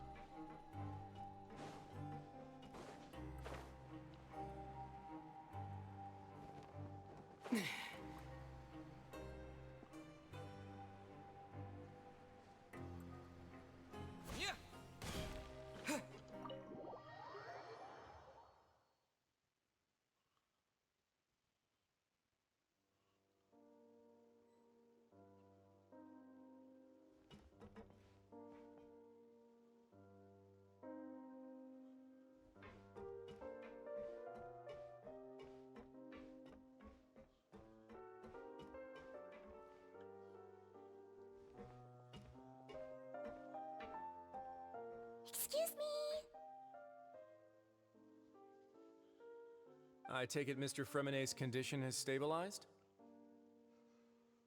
Of course! I wouldn't have left the infirmary otherwise. I've been expecting those two, but might I inquire as to the purpose of your visit, Miss Siegeween? I wanted to check up on Miss Cloran. How are you feeling? Mostly fine, I think. If you don't mind, I'd like to perform another quick physical exam. It'll just take a few minutes. All right. Thank you for looking out for me. I'll take my leave for now, then. Well, want to explain yourself, Risley? Of course, but I'm not partial to the word choice of explain. How about enlighten? Oh my goodness. Where should I begin? How about you start by asking me any questions you have? You can start with whichever one you'd like to get answered the most. Then Paimon will begin. Did you know about Lenny's goals from the very beginning? No. I just knew they were Fatui operatives sent to the fortress by the Knave. As for their specific goals, I only figured those out as you made progress on your investigation. You managed to monitor and stay ahead of them even though you didn't know what they were trying to do? They came here with ulterior motives. I'm quite adept at discerning what that kind of behavior signals. Initially, I thought their goal was just to investigate Child's disappearance. Linny suggested that I had deliberately let him escape, but in truth, I didn't really do anything special to help or hinder him while he was here. Everything he did, from finding helpers to leaving this place, he did on his own. Of course, it's inevitable that the Knave would make a big deal out of her fellow Harbinger's unexplained disappearance. I'm also quite curious about where that Harbinger went, so I figured I might as well let the Fatui do their own investigative work. All I care about is the answer. So you were hoping Lenny's group would just do your work for you! You make it sound like that's a bad thing. Unfortunately, things didn't go as planned. I assume that Fremenet has told you already, the ratio of primordial seawater around the fortress of Meripede is on the rise. The Forbidden Zone has always been Linny's target, and you got roped into that investigation after running into him. I began to intervene out of concern for your safety, and also to prevent the fortress from becoming entangled in more irksome matters. Are the rumors true? That you're also a former criminal? Now, why would you put it like that? Isn't staying here all day and serving as the manager of the fortress a kind of sentence unto itself? Another form of prison? I just happen to have some support from the rest of the inmates. That's all. Oh, right! Paimon wanted to ask, who invited Cloran down here? Me, of course. I paid her good mora to come down to the fortress for some field work. As a champion duelist, Miss Cloran could be considered to be an independent party. I needed to find an exceptionally capable person to help me get through the impending crisis. And saving Fremenet was part of that crisis? You can think of it like that, yes. Credit where credit is due, that boy is quite adept at diving. Had conditions not been as hostile as they were, he probably would have found the missing Harbinger already.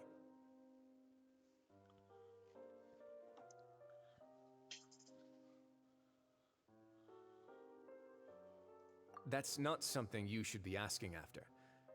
Neuvillette only asked. All I need to prove to you is that the Forbidden Zone had nothing to do with the Harbinger's disappearance. That should be clear. But we've already uncovered that there's something wrong with the infirmary, and we've answered a bunch of questions that you threw at us. Isn't it about time that you answer our last question in return? You make a compelling case. Do you really want to know the answer that badly? Yeah, Paimon really wants to know. Even if the truth may not be pleasant? Follow me.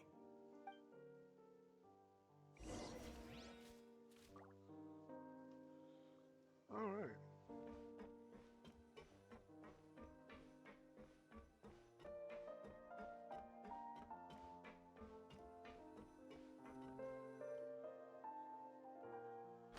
Ooh. There's a hidden door here? And a whole basement behind it? Huh. You're pretty good at hiding stuff, Risley. It seems you've forgotten just what kind of place the Fortress of Meripede is.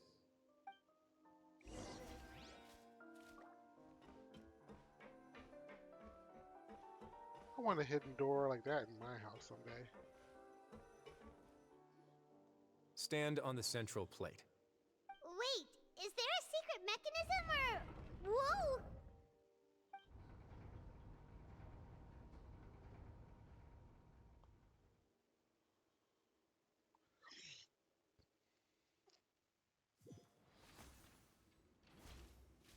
So, this is the Forbidden Zone?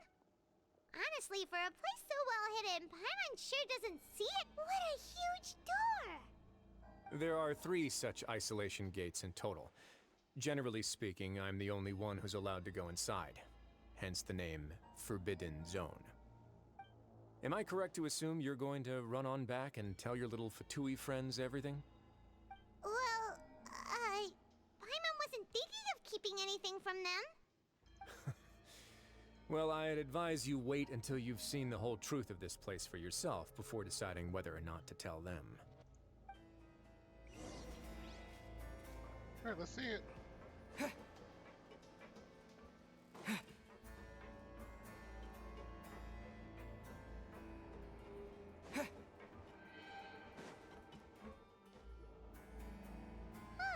So there's a switch on the side. Stand back.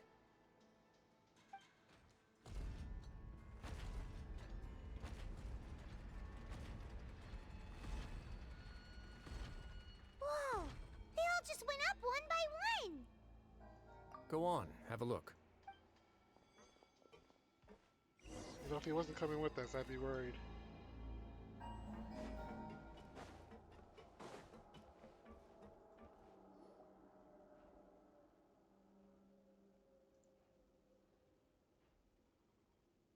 I've been interested in what lies beyond that gate ever since I assumed leadership of the Fortress of Meripede.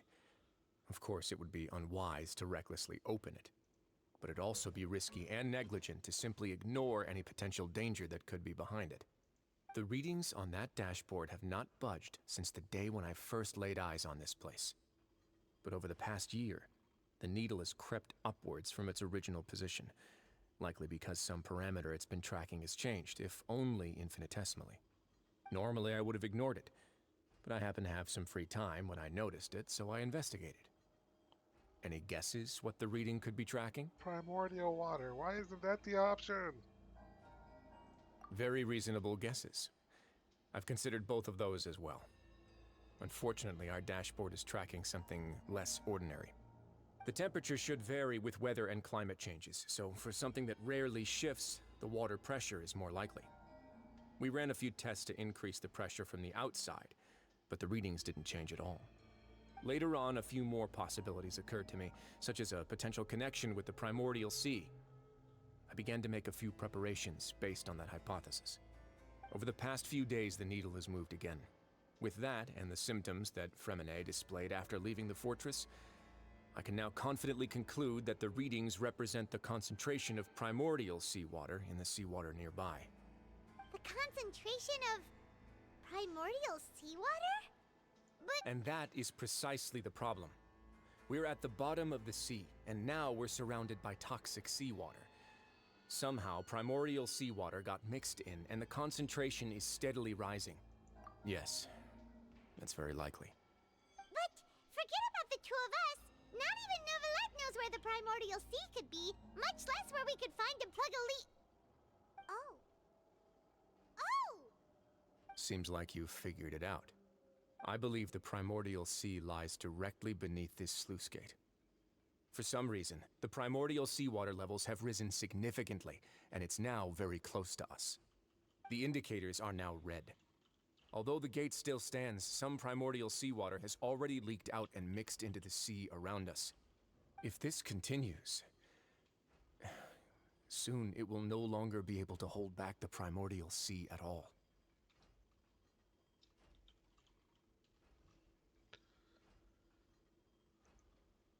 Yeah, you know what the legends say. If this place falls, then everyone in Fontaine will be turned into puddles in the span of a night. But that's just too weird! Why would the Fortress of Meripede be built right above a sluice gate for the primordial sea? Who built this place anyway? You're expression tells me you think this might be part of a vast, complicated conspiracy. To be honest, you might find the actual answer may be exceedingly boring. It's just that the secret of the Forbidden Zone had been long forgotten by the nation before I rediscovered it with my research. There's no single founder of the Fortress of Meripede in any traditional sense. What we know about its history has been left to us by the people who used to live here. When the previous Hydro Archon Egeria ruled the land, all convicted criminals from Fontaine were exiled. The people drove the criminals away like a wolf pack chasing away the banished. The criminals received no sympathy of any kind from the people. They were exiled to the desolate seaside, where they experienced only pain, struggle, and the bone-chilling cold. Some of them began to repent and prayed to the Hydro Archon, asking if there was still anything they could do. The Hydro Archon took pity on them and said, "You may go guard my secret, deep underneath the waves." And so, leaning on the power of the Hydro Archon, they gathered underneath the sea and began to build a fortress. They became a community down there in the deeps, and over the years helped it to grow. As the number of exiles increased, more and more people joined the community. When the first group of exiles died, they left the yet unfinished fortress to their successors. The Hydro Archon continued to lend her support, allowing the fortress and what it stood for to continue growing ever larger. Before long, this dark underwater fortress became the sinner's only home. And with that, the people here stopped referring to the fortress as a prison. They saw themselves as repenting sinners who would regain their freedom once they had sufficiently redeemed themselves. But as time went on, people also realized that the fortress was a lonely place. Once they had gotten used to life here, they could no longer feel comfortable living in the overworld. Once they had finished serving their sentences, some people left and some others chose to stay. They'd find some idle position and let their withered souls fade away with the ancient secrets of the past. After many, many centuries, few people still remember the reason for the fortress's founding. Now they just see it as an integral pillar of Fontainian society, as the place where criminals deserve to be sent. Now and again, researchers manage to break one law or another and live out their days in the fortress. I learned all this from an elderly historian. Everyone else just thought he'd made it all up. But now you know every part of that history is true. Indeed. It's just as the prophecy says. If this gate fails, then everyone will be dissolved into the sea. To be frank, not really. But sadly, that hasn't stopped this prophecy from proving all too accurate. Prophecies are troublesome things. Just hearing one will create the first wave of panic. Seeing signs of it will bring about the second, and actually witnessing it in real time, the third. Let's go somewhere else. Are we going deeper or back up to the office? This is it. Your Grace, perfect timing. The results from our last round of experiments have... Wait, Jurier, he's not alone! Huh? Lorvine and Jurier? No need to panic, you two. I've already told them about our plan. What? After you warned us not to tell a single soul about any of this? I'm skeptical as well. Are you sure they are trustworthy? The results speak for themselves, don't they? These two may already know more than you could ever imagine. All right then, if Your Grace insists. They seem harmless enough, so I'll trust them for now. Harmless? Wow. Well, how about some reintroductions? This is Jurier, one of the highest-ranked researchers from the Fontaine Research Institute. He used to work under Edwin. I trust that you've heard of Edwin? Good. Saves me a bit of time explaining. Edwin's main areas of research were archaeum and gravimeters. As his assistant, Jurier is quite familiar with them as well. I hired him to be my technical consultant. You want to blow up the Fortress of Meripede? Ah, what a lovely idea. I'm already imagining it in my head. Gotta admit, I'm tempted as well. Guys, focus! Focus! That taskmaster over there is Miss Lorvine, and is also one of my technical consultants. While Jurier used to be Edwin's assistant, she used to be Jurier's assistant. Ooh, are they together? See, everyone keeps asking this question. Are you too sure you're not a couple and just using your work as a convenient cover? Your Grace, I am not in a relationship with this man. If I dated her, I'd officially be madder than Edwin. Jeez, forget I said anything then. Follow me. So we're about Whoa, a year or two out there's before they another get door that married. goes right up. Your constant amazement makes it seem like the fortress can do anything. But Paimon really thinks everything's super cool. Well, let's spice it up a bit. And here you go. What a huge ship! This is also a production zone that Paimon's never seen before. What's going on? How much do you know about Fontainian history? No. Well, then maybe you haven't heard the story of ancient Lemuria. To give you a quick rundown, Fontaine used to be ruled by the Lemurian dynasty. According to legend, the Lemurian king Remus came to this land after being inspired by divine revelation and found the seer Sibila, who had taken on the form of a golden bee. Taking the golden bee with him and riding on a huge ship, the Fortuna, he created his nation above the surging waves. He called his nation Lemuria and used the Fortuna to incessantly search for new tribes and islands, calling on them to join his empire. There's a ship in this story too? Where there's water, there'll be ships. People believe that hope can always be found at the end of a voyage. Do you believe that too? To a point, I think. As you've already seen, I have a whole factory's worth of labor, materials, and technology at my disposal. Certainly can't hurt to give it a try.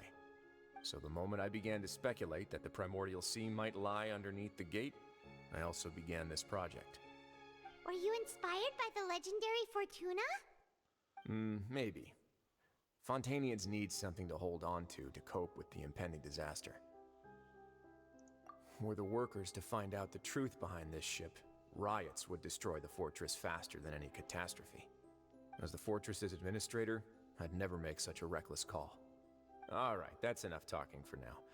I'll need another 3 cups of tea to soothe my throat. Do you have any other questions? Seems like you're good. Come on, I'll take you back.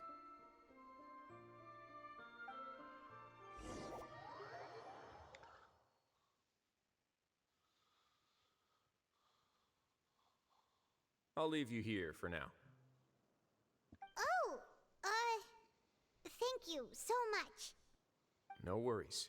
But don't forget, it's up to you whether or not you want to share what you just saw. What you do from here on out will likely affect those 3 as well. Mm.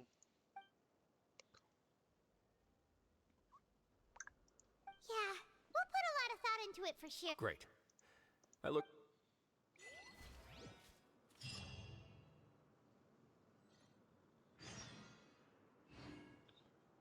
Oh, return to the infirmary.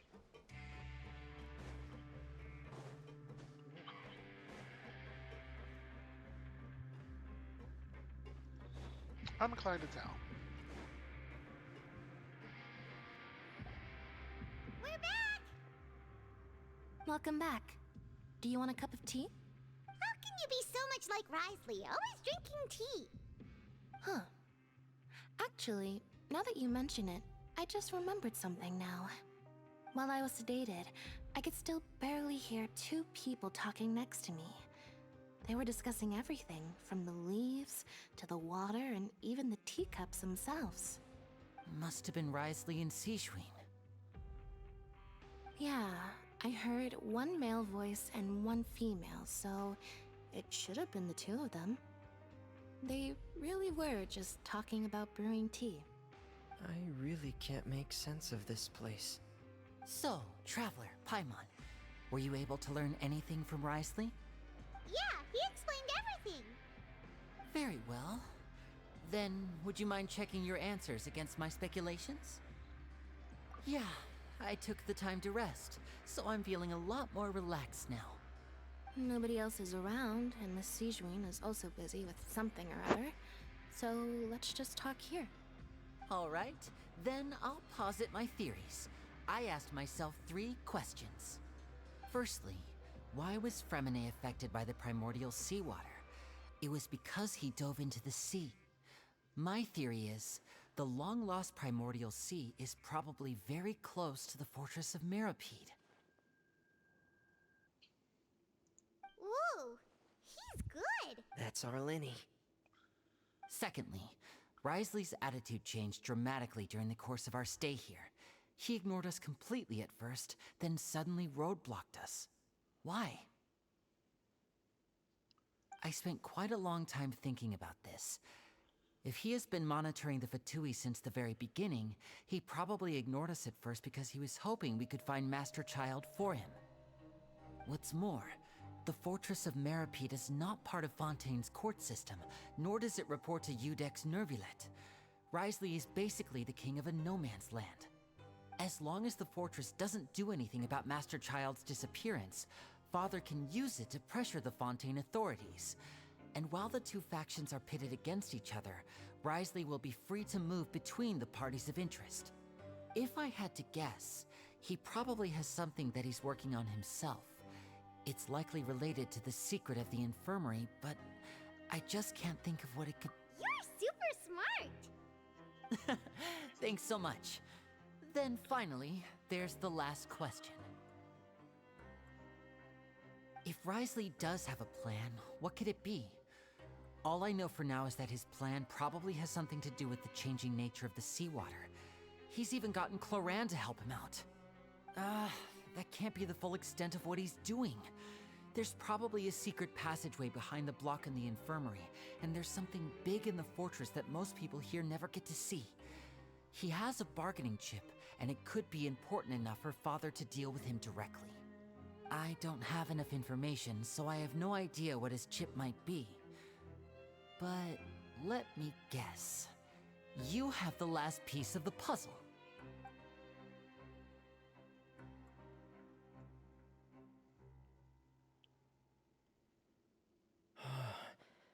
I can't believe it. The sea will engulf everyone. Just like the prophecy said. Could Risley have wanted to meet Father to figure out a way to deal with this crisis? If you remember, I once mentioned that Father sees the House of the Hearth as her base of operations, and she truly wants to resolve the... Or perhaps he didn't know, and just wanted to bring Father over to his side? Which could be why he said he just wanted to negotiate. Yeah, that makes sense to me. I understand your concerns as well, Traveler. I'll figure out a way to pass this. The 2 of you have already aided us far too much. We probably wouldn't be standing here right now if not for you. If you ever need anything else going forward, please come to the House of the Hearth at any time.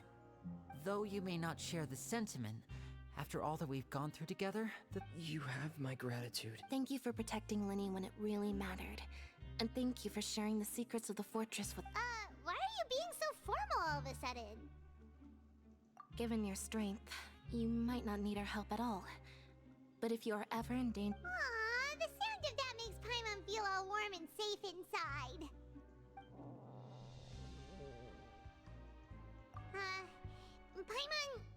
Paimon's hungry. Oh, you've done so much already. Alright, then we'll catch you guys another time.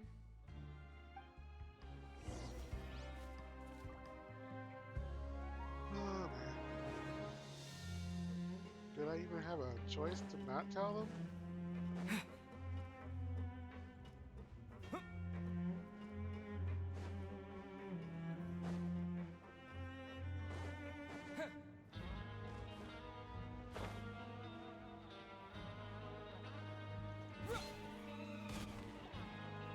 It's time for dinner. Welfare meals now being served in the coupon cafeteria. Come on, let's go pick up ours as well. Traveler Paimon, over here. Are you here for dinner too, Miss Sijuin? Mm-hmm.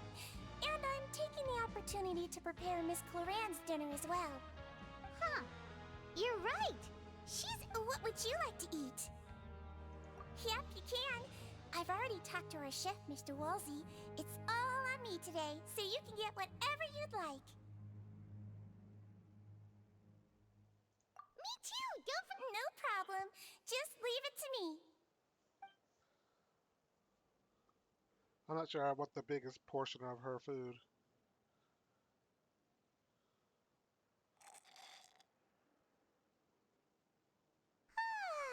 So delicious.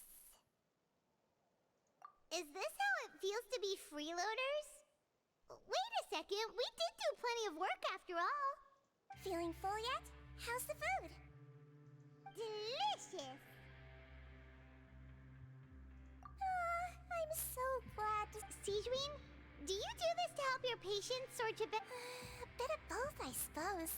I'm a Melazine, which means I'm very different from human beings. I must know what you're thinking if I want to take good care of you.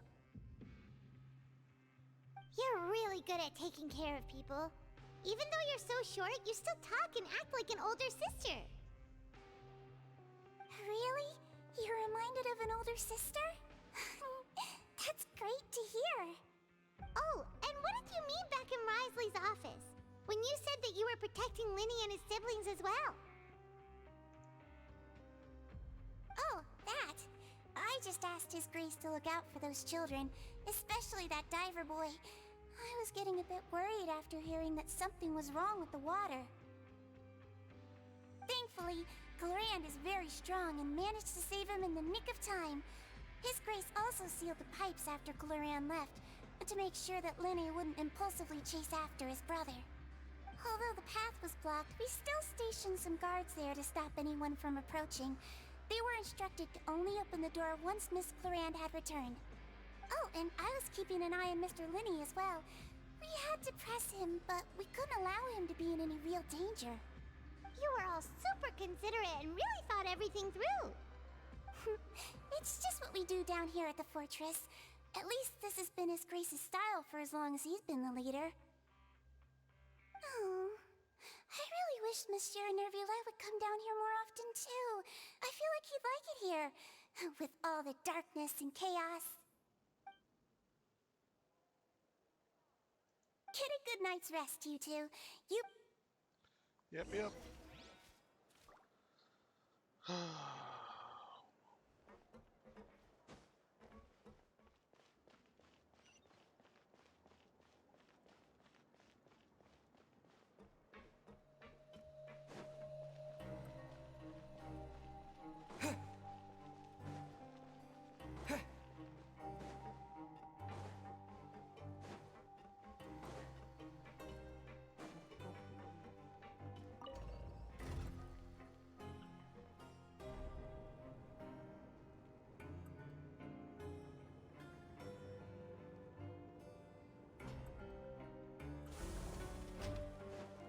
I really should make better use of these waypoints.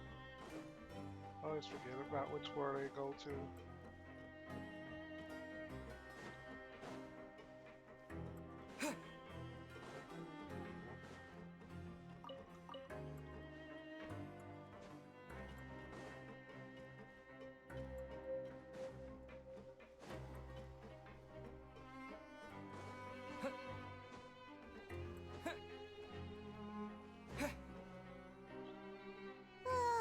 So much has happened. Paimon just feels absolutely exhausted now that she's finally relaxed. Paimon's super sleepy. Are you sleepy too?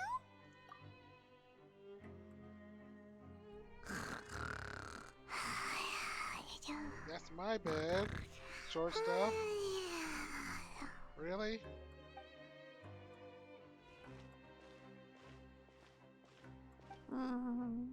Delicious. Ooh. Paimon wants seconds for free.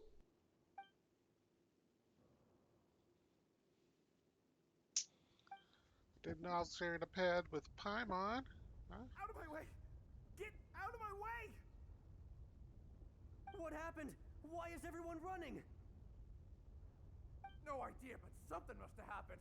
Stop asking! Uh-huh. Who's yelling? Paimon still wants to sleep.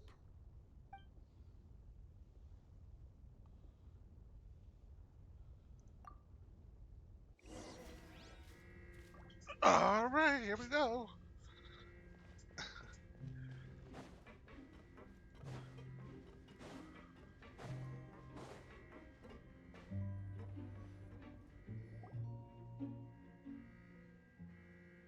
What happened?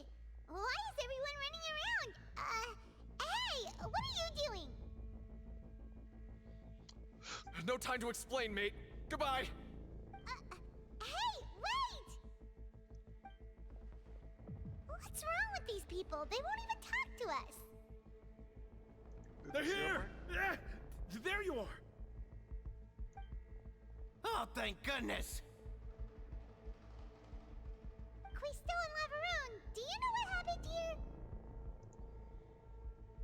We came here especially to inform you. Something seems to have gone terribly wrong just now. Lavaroon was saying you two are new here and you don't have many friends, so you might slip through the cracks. Haven't you heard all the stories like that? An evacuation is successfully completed, yet you only find out once you do a head count that 1 or 2 people are missing. Wait, weren't you the one who brought that up? Why is it suddenly my idea? Hey, shut up! Okay, whatever. The point is, you should come with us. Yeah, he said to get as far away as possible, upwards and... Oh no, it can't be that thing! Whoa, wait, what? What? Hey, where are you going? The opposite direction. We have to go find the Duke! You two just go and get out! Go on without us! Hey, hey! Be careful! Attention! Please evacuate upwards and outwards, upwards and outwards. If you're already at the topmost layer, then try to move as far outwards as possible.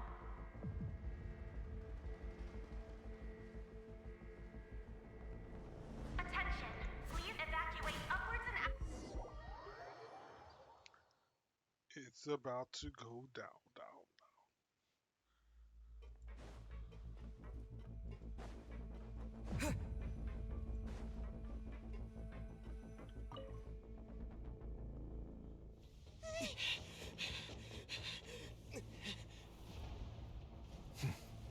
They're here. Just like I said. We have it!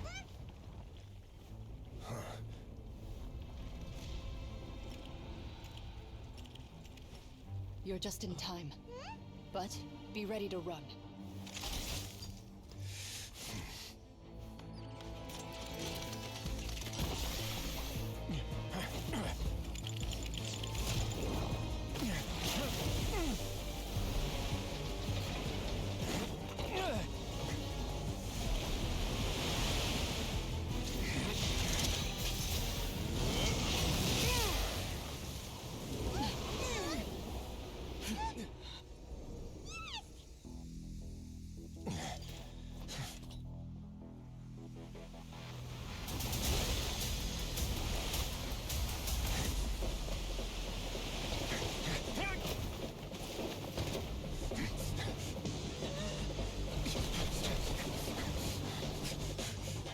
Three, two, one.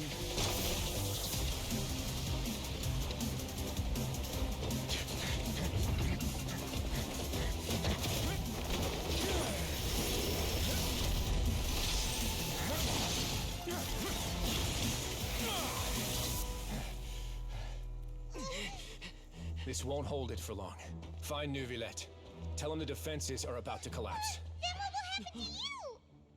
Until he arrives, we're the last line of defense.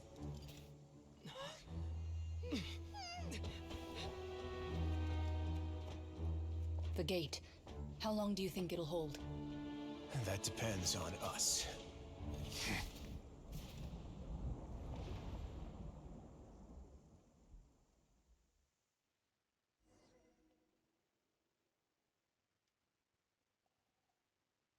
Word. New roulette. Neuvillette? Why are you here? Traveler, I need you to head to the Opera House immediately. Farina will soon be meeting with the knave there. You must protect Farina, and make sure she doesn't spend too much time alone with her. Will do. You have my...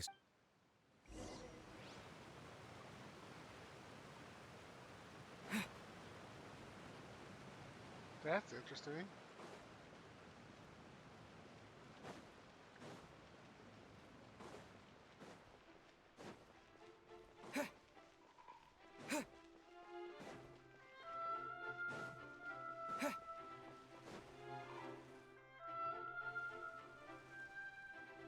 Look! There are a ton of Fatui and Palais Mermonia people over there! The knave is probably here already. We need to hurry! What, try not to Are look you like two her? the traveler in Paimon? Though I'm sure he's already explained, this should be a mostly cordial conversation, unlikely to give rise to violence. But it would be most...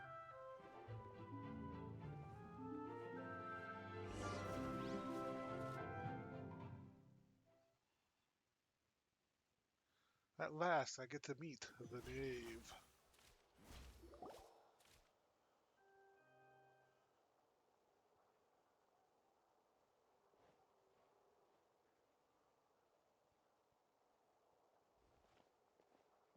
Oh, so you two are the honored guests Miss Farina mentioned. Of course, of course! How could they not attend a meeting such as this? I must always have 2 or more guests at my dessert table. Otherwise, the occasion would be too lonely and unbecoming of my station. It is my pleasure to make your acquaintance, traveler. I have heard much of your accomplishments. I am the Knave, one of the 11 Fatui Harbingers.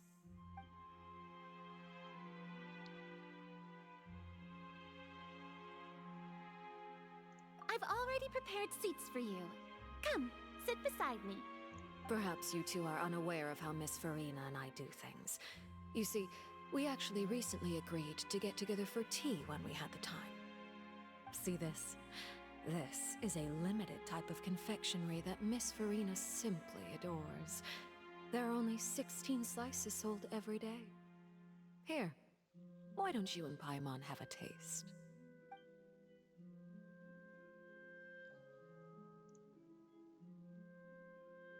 Traveler, what do you think of this cake? That's good to hear. So what Child said was on the mark after all. You do share a taste in desserts with Farina and I wonder how he's doing nowadays. You must have heard, right? He's suddenly gone missing. I'm really worried about his safety, you know. Here's to hoping that he's an excellent swimmer. Since we're talking about him, I feel like I should add something. His martial prowess really looked certainly pretty impressive, yeah. Oh, so you're also familiar with his aptitude for fighting, Miss Farina. Oh, right. I almost forgot. Child was subdued by Udex Nuvillette right in front of you. Against ordinary people, my colleague would never be on the back foot. But alas, he just never imagined he'd run into such a person. I must Coming from you, that's not surprising at all. But I thought you would be happier to hear the news. Of course, but it's still a bit of a shame. You see, I would have been far happier had I received this news somewhat earlier. As you well know, a long time has passed since Child disappeared. Well, in any case, there's no need to worry. Oh, and just how do you know that? Because... And where did he go after leaving the fortress? Well... The fortress of Meripede lies deep beneath the waves. Unless he pranced right out of the main gate, he must have had to swim for it. Do you have... Ah, that is good news at least. His sister Tonya sent a letter to Fontaine not too long ago. since he was unfortunately unavailable. Do you have any idea how he usually writes back to his family? Dear Tonya, your letter made me feel like we were still enjoying our time in Snezhnaya together.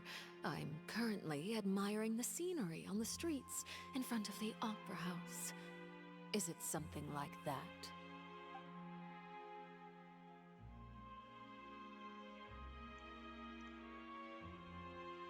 All letters tend to follow the same few formats anyway, right? As long as the contents are accurate, it doesn't matter so much how it... Hold on. The water in the tea... I suppose this is also a sign of things to come, Miss Farina. Huh? I don't quite understand. Have we entered into the next stage of the prophecy?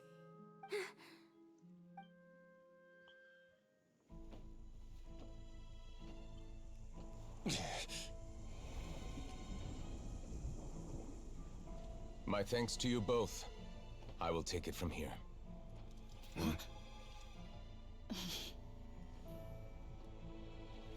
Sure you don't need a hand? Quite sure. Wow. So, what's your secret, huh? Let me guess. Nah, who knows? Maybe it's just your sense of responsibility. Sounds about right.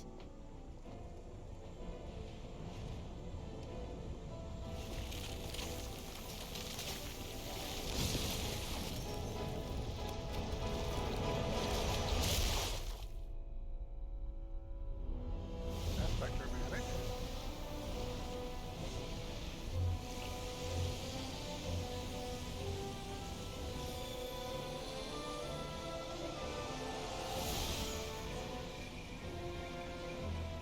A day may come when the prophecy is fulfilled, and the waters burst forth. But it is not this day!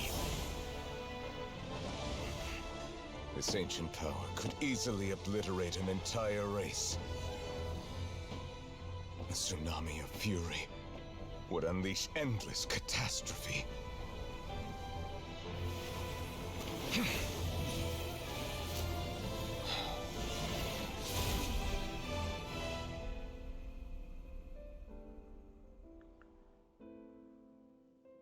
This sentence is too severe. Forgive me for overruling it.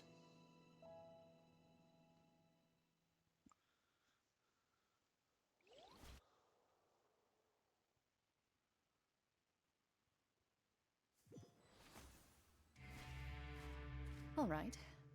Seems like the problem inside has been suppressed. Let me guess. We're safe for now. Indeed. But only for now. I win this bet. You owe me a present. Very well. It was indeed just as you said. You made a bet? We made a bet on the size of your entourage. Cloran thought you wouldn't come down by yourself. I figured you would have at least brought a few people along for appearance's sake. It appears I underestimated just how confidential the mission was. Shouldn't you have gotten used to confidential missions by now? That's just how the courts operate. So what gift must the loser give? Tea? He already has tons of tea in his office. I'm thinking about a set of legal codices. That wouldn't happen to be a dig at my lack of legal awareness, would it? Well, I'm sure His Grace doesn't consider the fortress to be outside the law. I was under the impression the residents of a place like this would be uninterested in the legal codices. That was obviously a joke. Anyway, you've still got some unfinished business to attend to in the overworld, correct? No need to stay here if you have a pressing matter. We all know you can't leave Palais Mermonia for long. Thank you. I hope everything went smoothly with the Fatui Harbinger.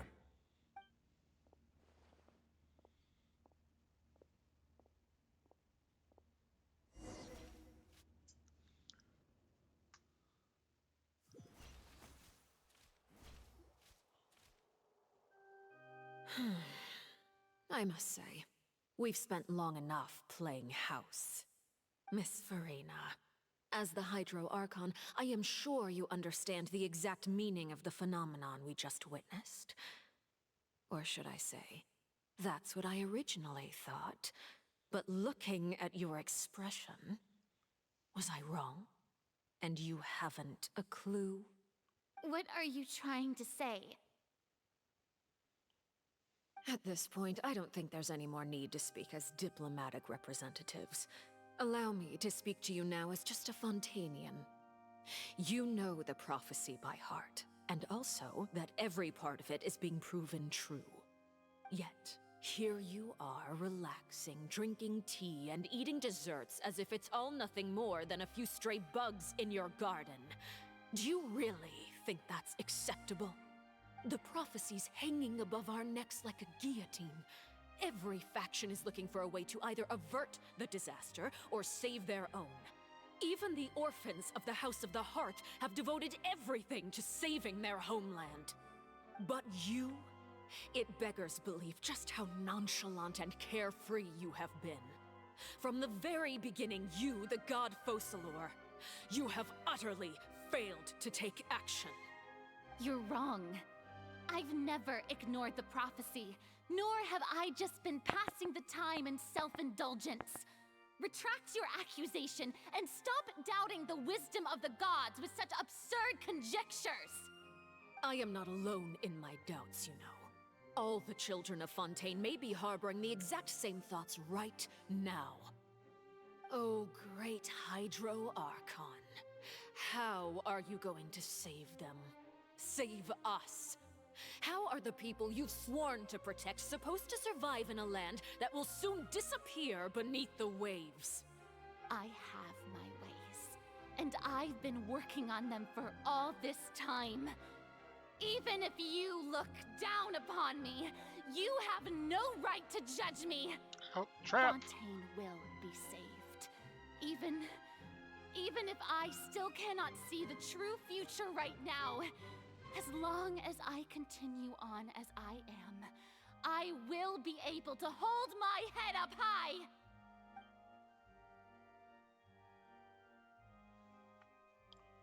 Then I ask you, Miss Farina, just what have you been working on?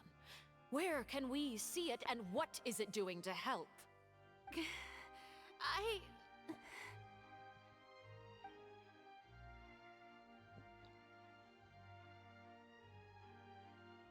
My machinations are just like the prophecy itself. They will only reveal themselves at the fated time. It is just that beings like yourselves are unable to perceive them as of yet. I see. As a god, the proof of your labor always lies beyond prying mortal eyes. Allow me to be so bold as to ask another way. Would it be possible for you to tell us the parts of your plan that are not confidential? Such as your emergency response plan for the impending disaster? An emergency response plan? Oh, that look in your eyes. Have you not even prepared one of those? The emergency response plan is also strictly confidential. Then allow me to jog your memory. Miss Farina, what is the purpose of your Oratrice Mécanique d'Analyse Cardinal? And what do you plan to do with the massive amounts of indemnitium that has accumulated over the years? The Oratrice? It's just like it appears to be.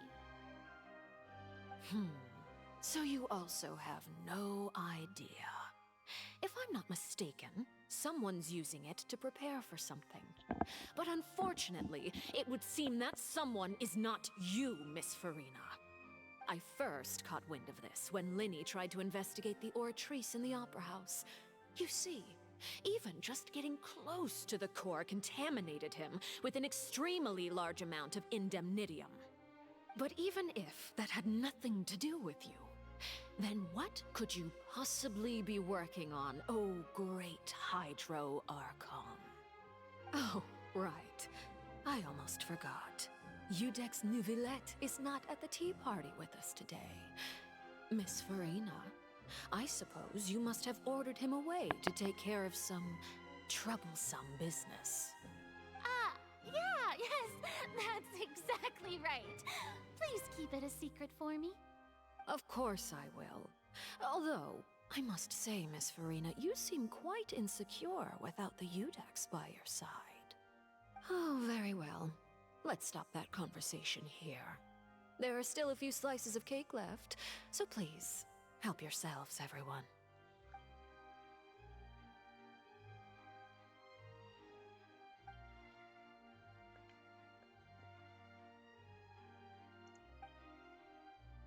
Traveler, I heard that you were recently commissioned to handle a few matters on behalf of the Udex. Why don't you too, Paimon? Thank you. Paimon will...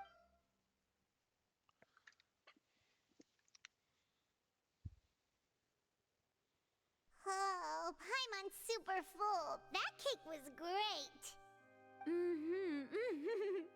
If it's on my tea table, it must be of the highest quality. Yes, and... You're welcome. I'm sure the cake also felt greatly honored to be featured at Miss Farina's table. And I was merely catering to Miss it is getting late. Why don't we call it a day? There are still a few matters that I need to take care of, so... Very well. We'll end it here. Mind seeing me off, Traveler? We could use the opportunity to discuss Child before I must be on my... Paimon's coming too!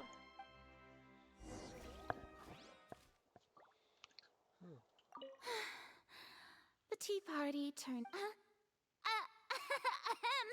Why are you looking at me like that? Is something the matter? If there's nothing urgent, then I shall be retiring for now. She's such a fake.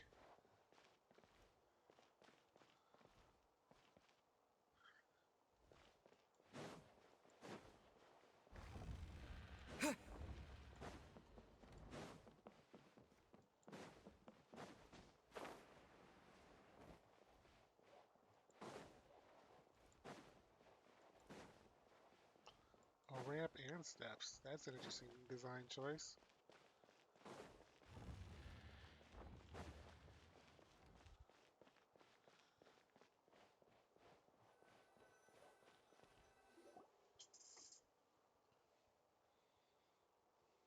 I'm glad that you were willing to come with me.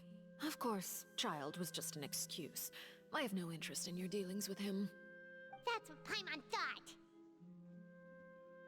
You lent your aid to the children of the House of the Hearth. As their father, I would like to express my gratitude. Do I look like an irresponsible father to you? The House of the Hearth is very important to me.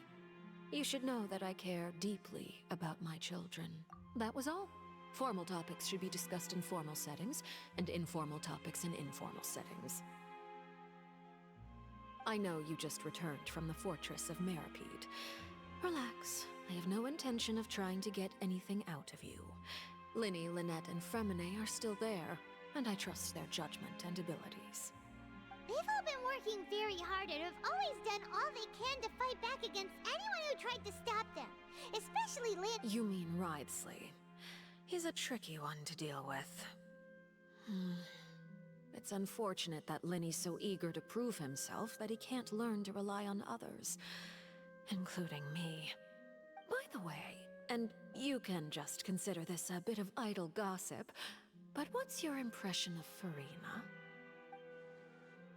You are outside of our disputes, and the freest person in all of Fontaine, able to move around most easily. Allow me to share my perspective with you. And that's everything that happened during the trial. Master Child was declared guilty and immediately transported to the Fortress of Meripede. Didn't he say he was coming here on vacation? Does he not feel an ounce of shame for all the trouble he has caused?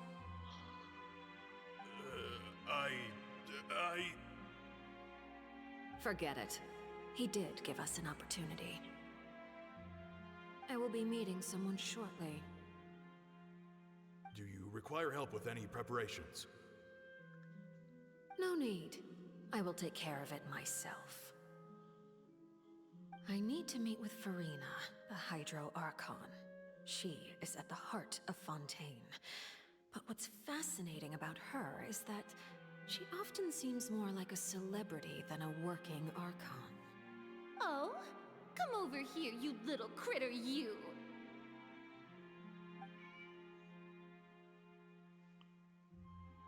You dare to run from me? Stop right this instant! My goal is just to discover the location of the Gnosis. But I didn't expect the chance to approach Farina to be handed to me on a silver platter. This is so easy, it's actually making me a bit suspicious. Anything left unguarded is usually just bait. But no one will blame someone for taking the bait. After all, from the moment it was attached to the hook, the bait is meant to be sacrificed. It's just as I guessed in the second before I struck. The Hydronosis is not currently held by the Archon. In fact, this Archon doesn't seem like a god at all. And I sense that she's under some kind of curse. Who are you? And what are you trying to do? Please don't kill me! I'm begging you, please! The fear in her pupils is genuine, so perhaps she's not bait after all. Either way, targeting her has lost all meaning. I left the scene with ease. Nobody came looking for me, and nobody could serve as a witness to my near assassination of Focalor. I suspect even Farina dares not mention this incident to anyone. Not long after, my informants confirmed what I had guessed. After returning to her quarters, Farina quietly cried alone. She was so scared that she could not sleep that night, nor could she even bring herself to eat her cake. There's no doubt that there's something wrong with her. I began to entertain the possibility that she is not the true Hydro Archon. Perhaps Iudex Neuvillette is actually the genuine article. I have to find the Gnosis. If the Neuvillette hypothesis is correct, he is probably in possession of it. Alternatively, it might have been hidden in a place that's hard for ordinary people to access. Yes, Father. My dear children, please speak. News from the fortress of Meripede. Master Child has gone missing. On top of that, the contacts and guards we bribed at the fortress have all gone quiet as well. Probably the handiwork of that Writhsley. I'm afraid so. This is a good opportunity. The value of a Harbinger is much higher than most would imagine. We now have an excuse to exert diplomatic pressure on the Fontaine authorities. Set up a meeting for me. I would like to meet the Hydro Archon and Iudex Neuvillette. Oh, and I have an additional mission for you three. Yes, Father. Tartaglia's disappearance was not a part of my plan, but I can use it to make a breakthrough. With this as my excuse, I can ask for an official audience and continue my investigation of Farina and Iudex Neuvillette. The initiative belongs to the House of the Hearth. My wish to investigate the fortress of Meripede will be a front. Linny and his group will be responsible for the actual intelligence gathering.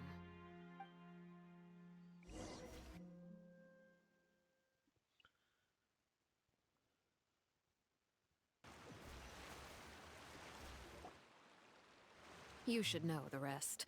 Linny's group is quite close to you, so they wouldn't have hidden anything from you. You attacked the Hydro Archon? It wouldn't mean anything, even if you shouted it from the rooftops. After all, even Farina herself is still pretending that nothing of that sort ever happened.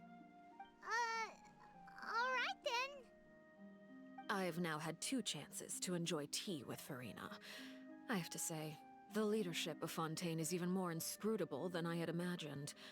I once surmised that Iudex Neuvillette must be the Hydro Archon, but now, that doesn't seem right to me either. I am a servant of Her Majesty the Tsaritsa. Over my years of service, I've learned how a real Archon conducts and carries themselves. Whether Udex Neuvillette or Farina, neither fits the bill. It's hard to imagine either of them as the Archon. Of course, that is all just how I feel. Gut feelings often do not require justification. It is, however, quite amusing to me that after all my years working in intelligence gathering, I've come to realize I am at a complete loss regarding the identity of the god of the land of my birth. Don't you think Fontaine is quite intriguing? A catastrophe looms, yet many secrets have yet to rise to the surface. It looks like Fontainians will have no choice but to save themselves. Ultimately, though, one must survive in order to do anything else. Should the need arise, I would be happy to cooperate with you. You don't need to commit to anything right now, of course. I have a feeling that the situation will continue to evolve, and as your name is often connected with noble deeds, I'm sure we will work together someday. He certainly returned quickly. You must want to catch up with each other, so I'll leave you to him.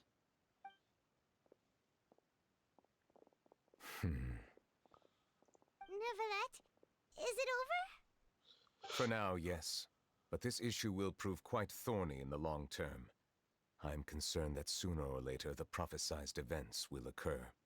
Thank you for protecting Farina. To put it simply, I used my power to force back the primordial sea and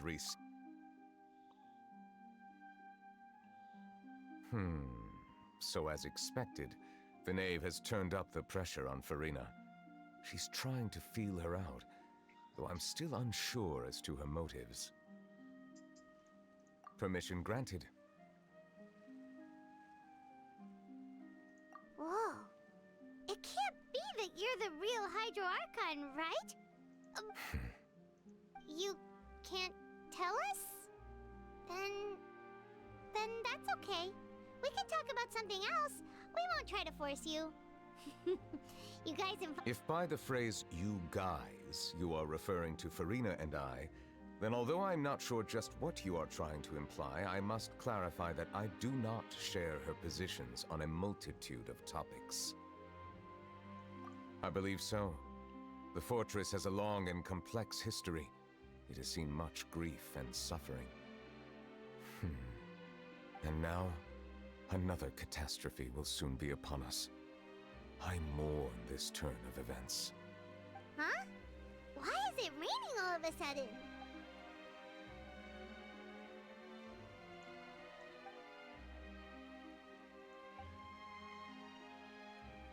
You may be closer to the truth than you think.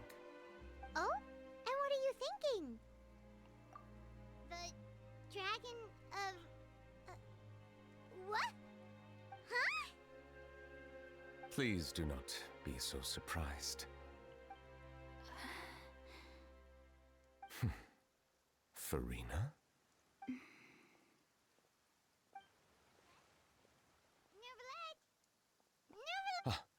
My apologies. We were just guessing randomly. We didn't guess right, did we? You're not actually the dragon sovereign of water, right? Well, if you don't want to confirm or deny... You guessed correctly. I sincerely hope you'll be able to keep this a secret for me. Right, of course. We'll definitely help you keep it a secret. There's still something... Please, go ahead.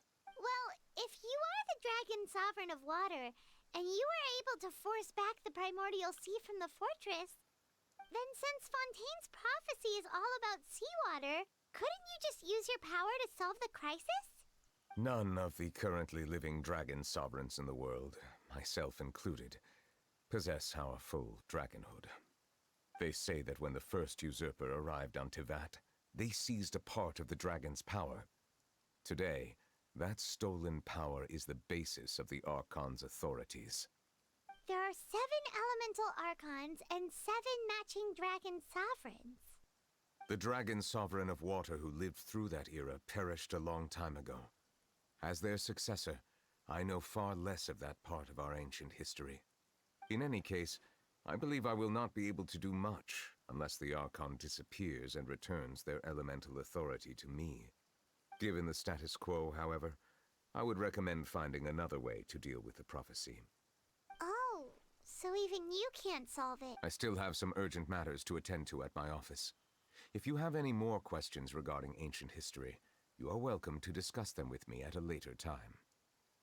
Please go right ahead. There's a place that Paimon wants to go too.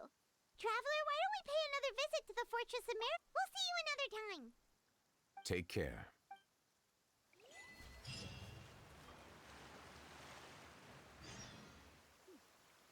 Genuinely surprised we're not done with this chapter yet.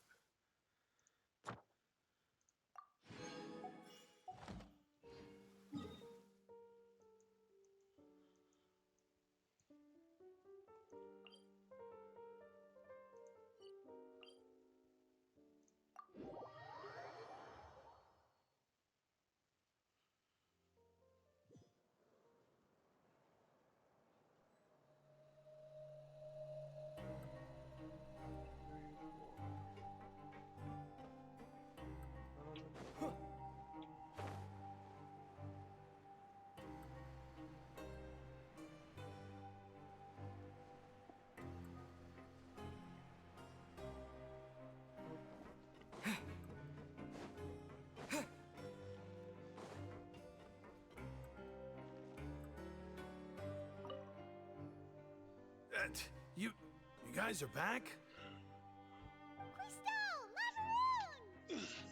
You guys didn't get caught and thrown back down here, right? Huh? No, not at all. And here I thought you'd managed to escape from jail during all the commotion. I'd held you up as legendary jailbreakers, but now you're telling me you just never left? We're sorry, but we just had some business to take care of. All right. There's no need to get caught up in the details. We're just relieved to see you. He was super worried about you, you know. Hey, it wasn't just me. Weren't you super worried as well? Something like that, yeah. I was also transferred to work in the kitchen a few days ago. I can still hear Quisto mumbling to the carrots. Are those two all right? Do you think they made it out alive? Whenever he'd say that, I'd tell him I'm sure they're fine. Wherever they are, they're kicking back with drinks in hand, enjoying the lovely scenery. Hey, there's nothing wrong with worrying about your prison pals. Is there? I mean, considering how they always love listening to all my gossip. These two. They sure are a lot warmer and friendlier than when Paimon first met them. Oh, well, if you say so. I'll be watching you to make sure you finish every last bite. I'll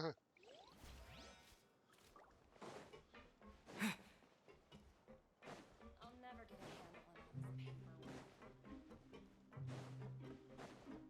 Might as well go to the office.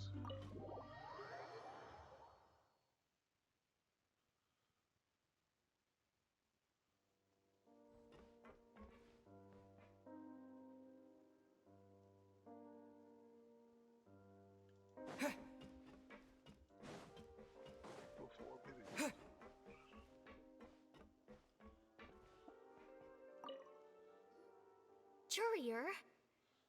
Miss Sijween told me you still haven't eaten. Yeah, I was working on something, so I forgot. That's no excuse for... Huh? It's you two. Junior, Lurvine, we're back! Hello there. It's been quite the mess here recently. How have you been? And you? Are you still taking the secret passageway from the infirmary to work on the ship? Yep. That is still top secret, though. So don't say a word to anyone. It can be a bit annoying when there are lots of people in the infirmary, but I still prefer taking that route over the one from the Duke's office. I mean, the infirmary does make it easier for you to slack off. Oh yeah? Then why are you also here so much? You two really are just using your jobs as a cover for your relationship, aren't you? Not at all! I love this dynamic. Swear, come back 5 point something. Oh, they got married. Yeah, we can see that happening.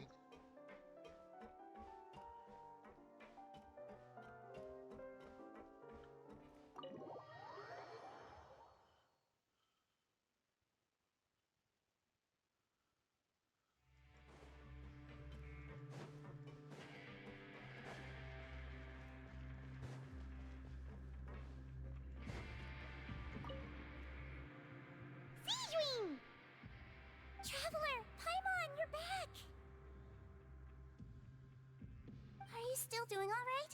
Did either of you get hurt? We're fine, but what about you guys? It was such a huge mess. How bad was it? A few people sustained superficial injuries, but that's about the extent of the damage. Monsieur Nervulette paid us a visit. It was all thanks to him that we managed to suppress the Christ. Oh, of course, we must also thank you for the help you provided. How did Nervulette know that he was needed here? Well, Monsieur Nervulette has strong resonance with the hydro element. When the water level rises, he can feel the waves produced.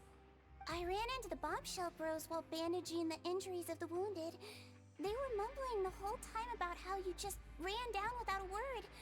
I'm so relieved to see that you're both all right. If you're not too pressed for time, please stay with us a few more. Just let me know if you get a craving for any particular dish, so I can have Mr. Walsey get your meals prepared. Oh, and please feel free to... I'd like to take the opportunity to spend some more time observing your facial muscles as well. Your happy smiles are quite contagious, you know. They're so... Wow.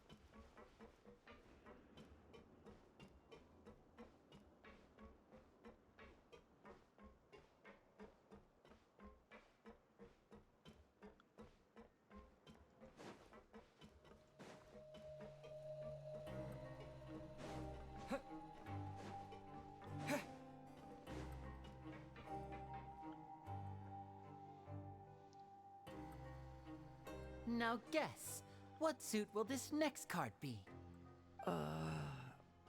A bare-teeth cat? Well, well, look who it is.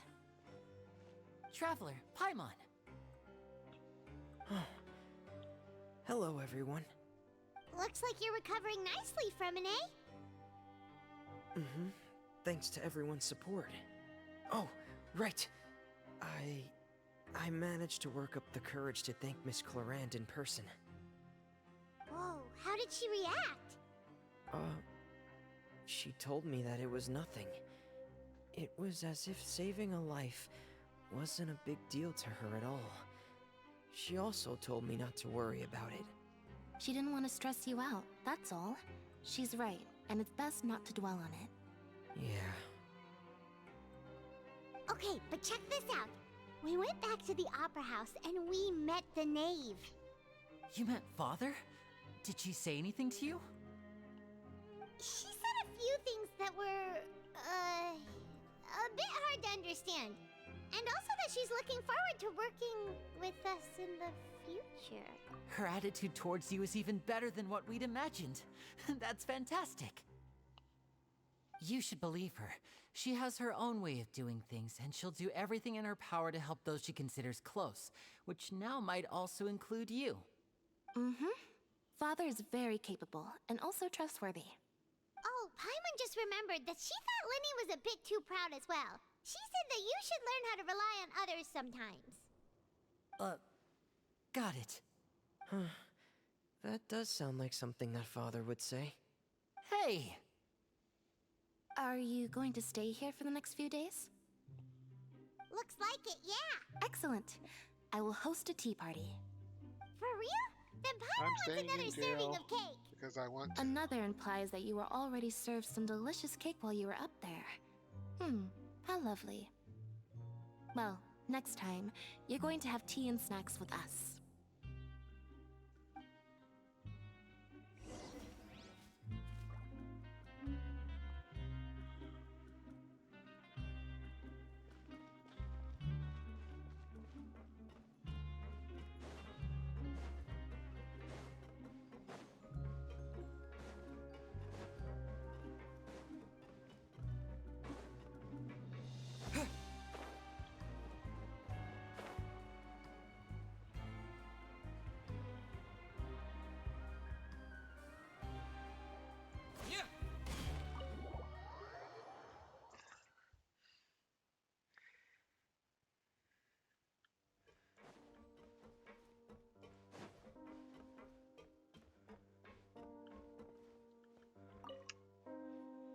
Do my eyes deceive me, or did I just see two inmates come back after making it to the surface?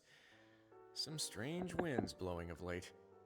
We wanted to see how the fortress is doing. Is everything still alright? We're fine, for the most part. Neuvillette came down and took care of the worst of it. If that's the case, why don't you just ask him to stay here? Oh, yeah, what a brilliant plan. Let's go convince the Udex himself to exchange the courts of Fontaine for a puddle of water in the middle of nowhere. He came here in a hurry and left without even stopping for a cup of tea. He did remember to take Miss Sigewinne's gift with him, though. He sure sounds super busy. Miss Cloran has left as well. She also took her gift from Miss Sigewinne. Were the gifts milkshakes? Neuvillette got the milkshake. Clorand received lipstick instead. Those aren't even remotely alike. Well, it's Neuvillette's own fault for making Sigewinne worried about his health by working so much.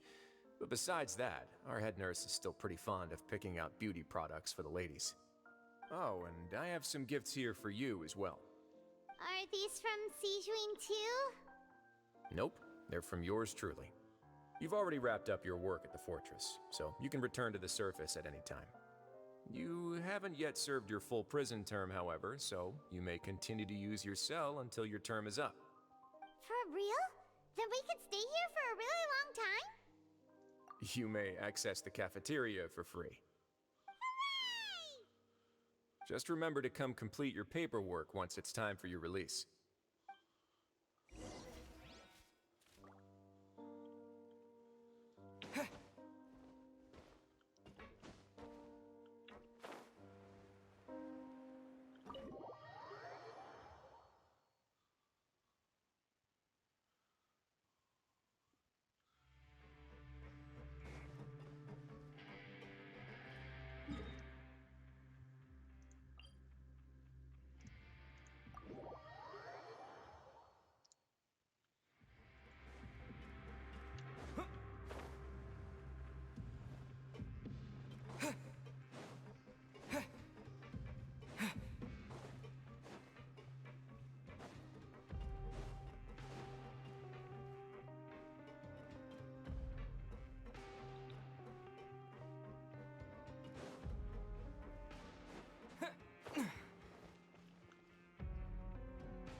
We're back in our cell again.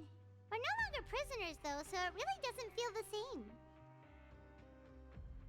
Being free sure feels pretty... Huh? How did you know? Hey, that's not true! All right. Okay, Paimon just wanted to say that we really are an amazing duo after all. It's like... we've now gone to so many places together and become friends with so many people. We've never stopped traveling or stopped meeting new friends. There are so many bad things in the world, and we're just two people, but we've still been solving problems no matter where we go.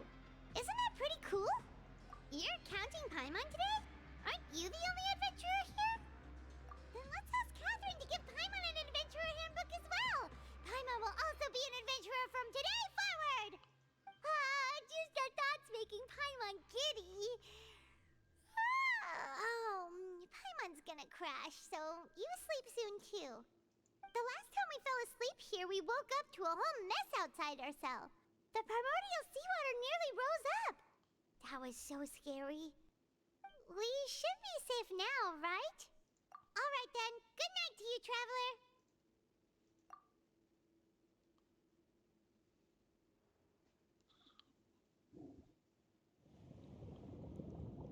Ooh, dream. Taglia's vision.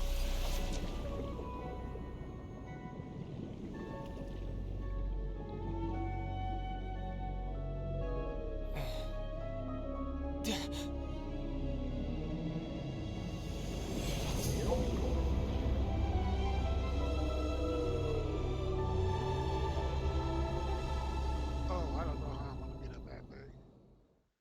It's huge.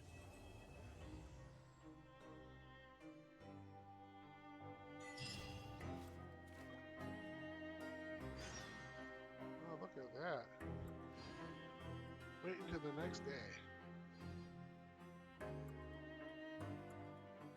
Awesome. Once again, we've reached a wonderful stopping point. Hey, how am I doing on this? Let's see. I'll check the archive.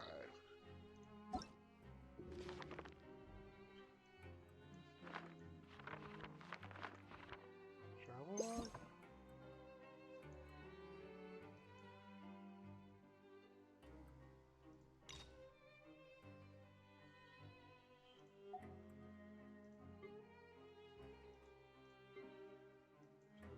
Alright, we just finished Fontaine 4. I know there's a Fontaine 5.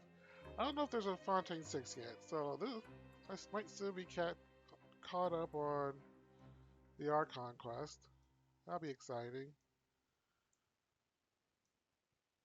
There might be an interlude. I don't know yet. I don't think anything Abyss related popped up. So I'm almost all caught up. Like I said, when I do get caught up with that,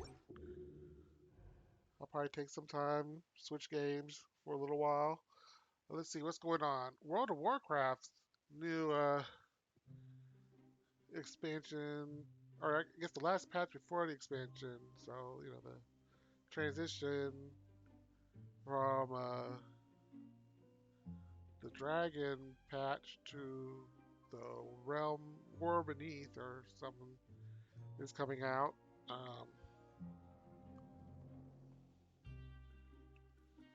I don't know if I'm gonna. Do I want to hop right back into what? I'm not part of a guild right now, so when it comes to achievement hunting and trying to get like the ahead of the curve achievements, I don't really have any hope of getting those right now. So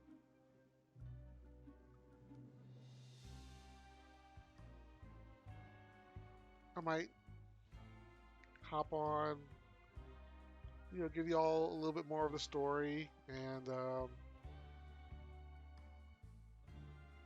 do the LFR raids at least. Get those done at least once before we move on to the next expansion. I'll be honest though, I was really hoping to do some Star Trek Online. I that's one I haven't touched in a long time. We'll see. I'll probably, Star Trek Online. I know if I can find some time over the summer, I'm going to hop back into Black Desert, without my sister this time. But just again, get the story, do the exploration. And also, I'm trying to start doing some more shorter content. So I've been playing like Yu-Gi-Oh replays. The Yu-Gi-Oh replays, usually I'll play Yu-Gi-Oh on my phone, and if I have a interesting match, I'll save it and then stream it for you guys later. So I look forward to that.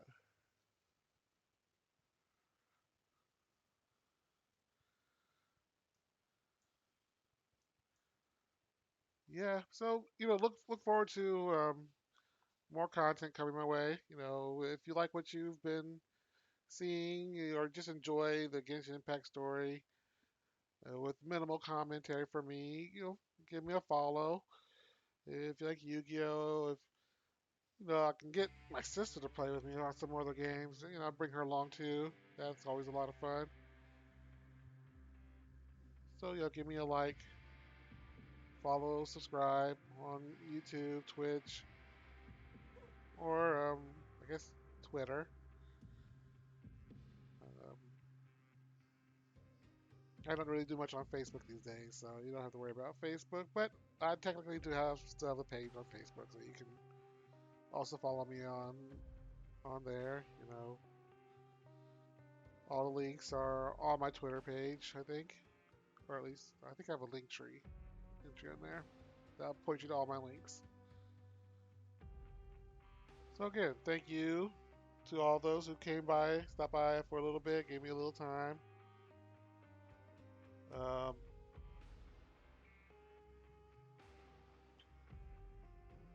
I guess. Oh, one more story to tell. One more story to tell because I always find this interesting. I watch a lot of content in my free time, and one of the guys I've watched over the years is a young streamer named Saikuno. And so, one of the things Saikuno is known for doing is what we call sad farming. He'll throw on the sad music and be like, "Well, guys, I guess it's time for me to go. I really don't want to, but you know, sometimes you don't get to choose to stay. Real life drags you away from the games you love." He'll say stuff like that with like really sad music in the background.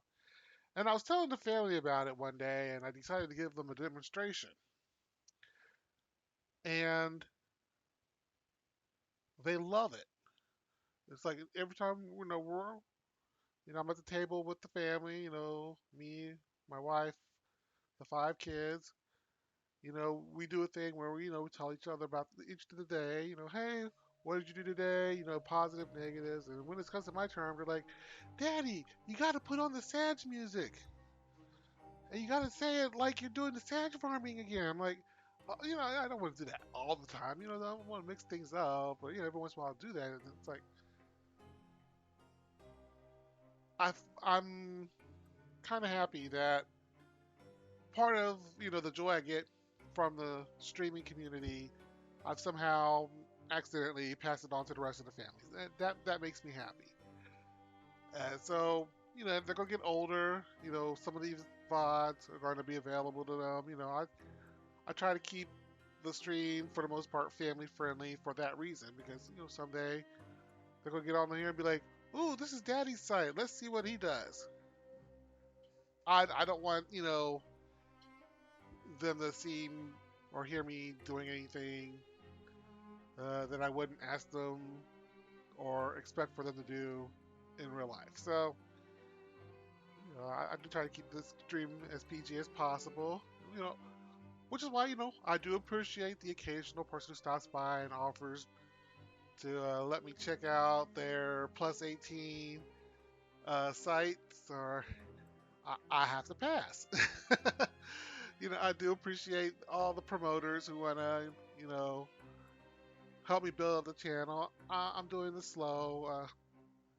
Like I said, family comes first. And so if that, that's just the way it is right now. Like I'm hoping over time to get, genuine followers who genuinely, are invested in me and not just see me as a source of profit.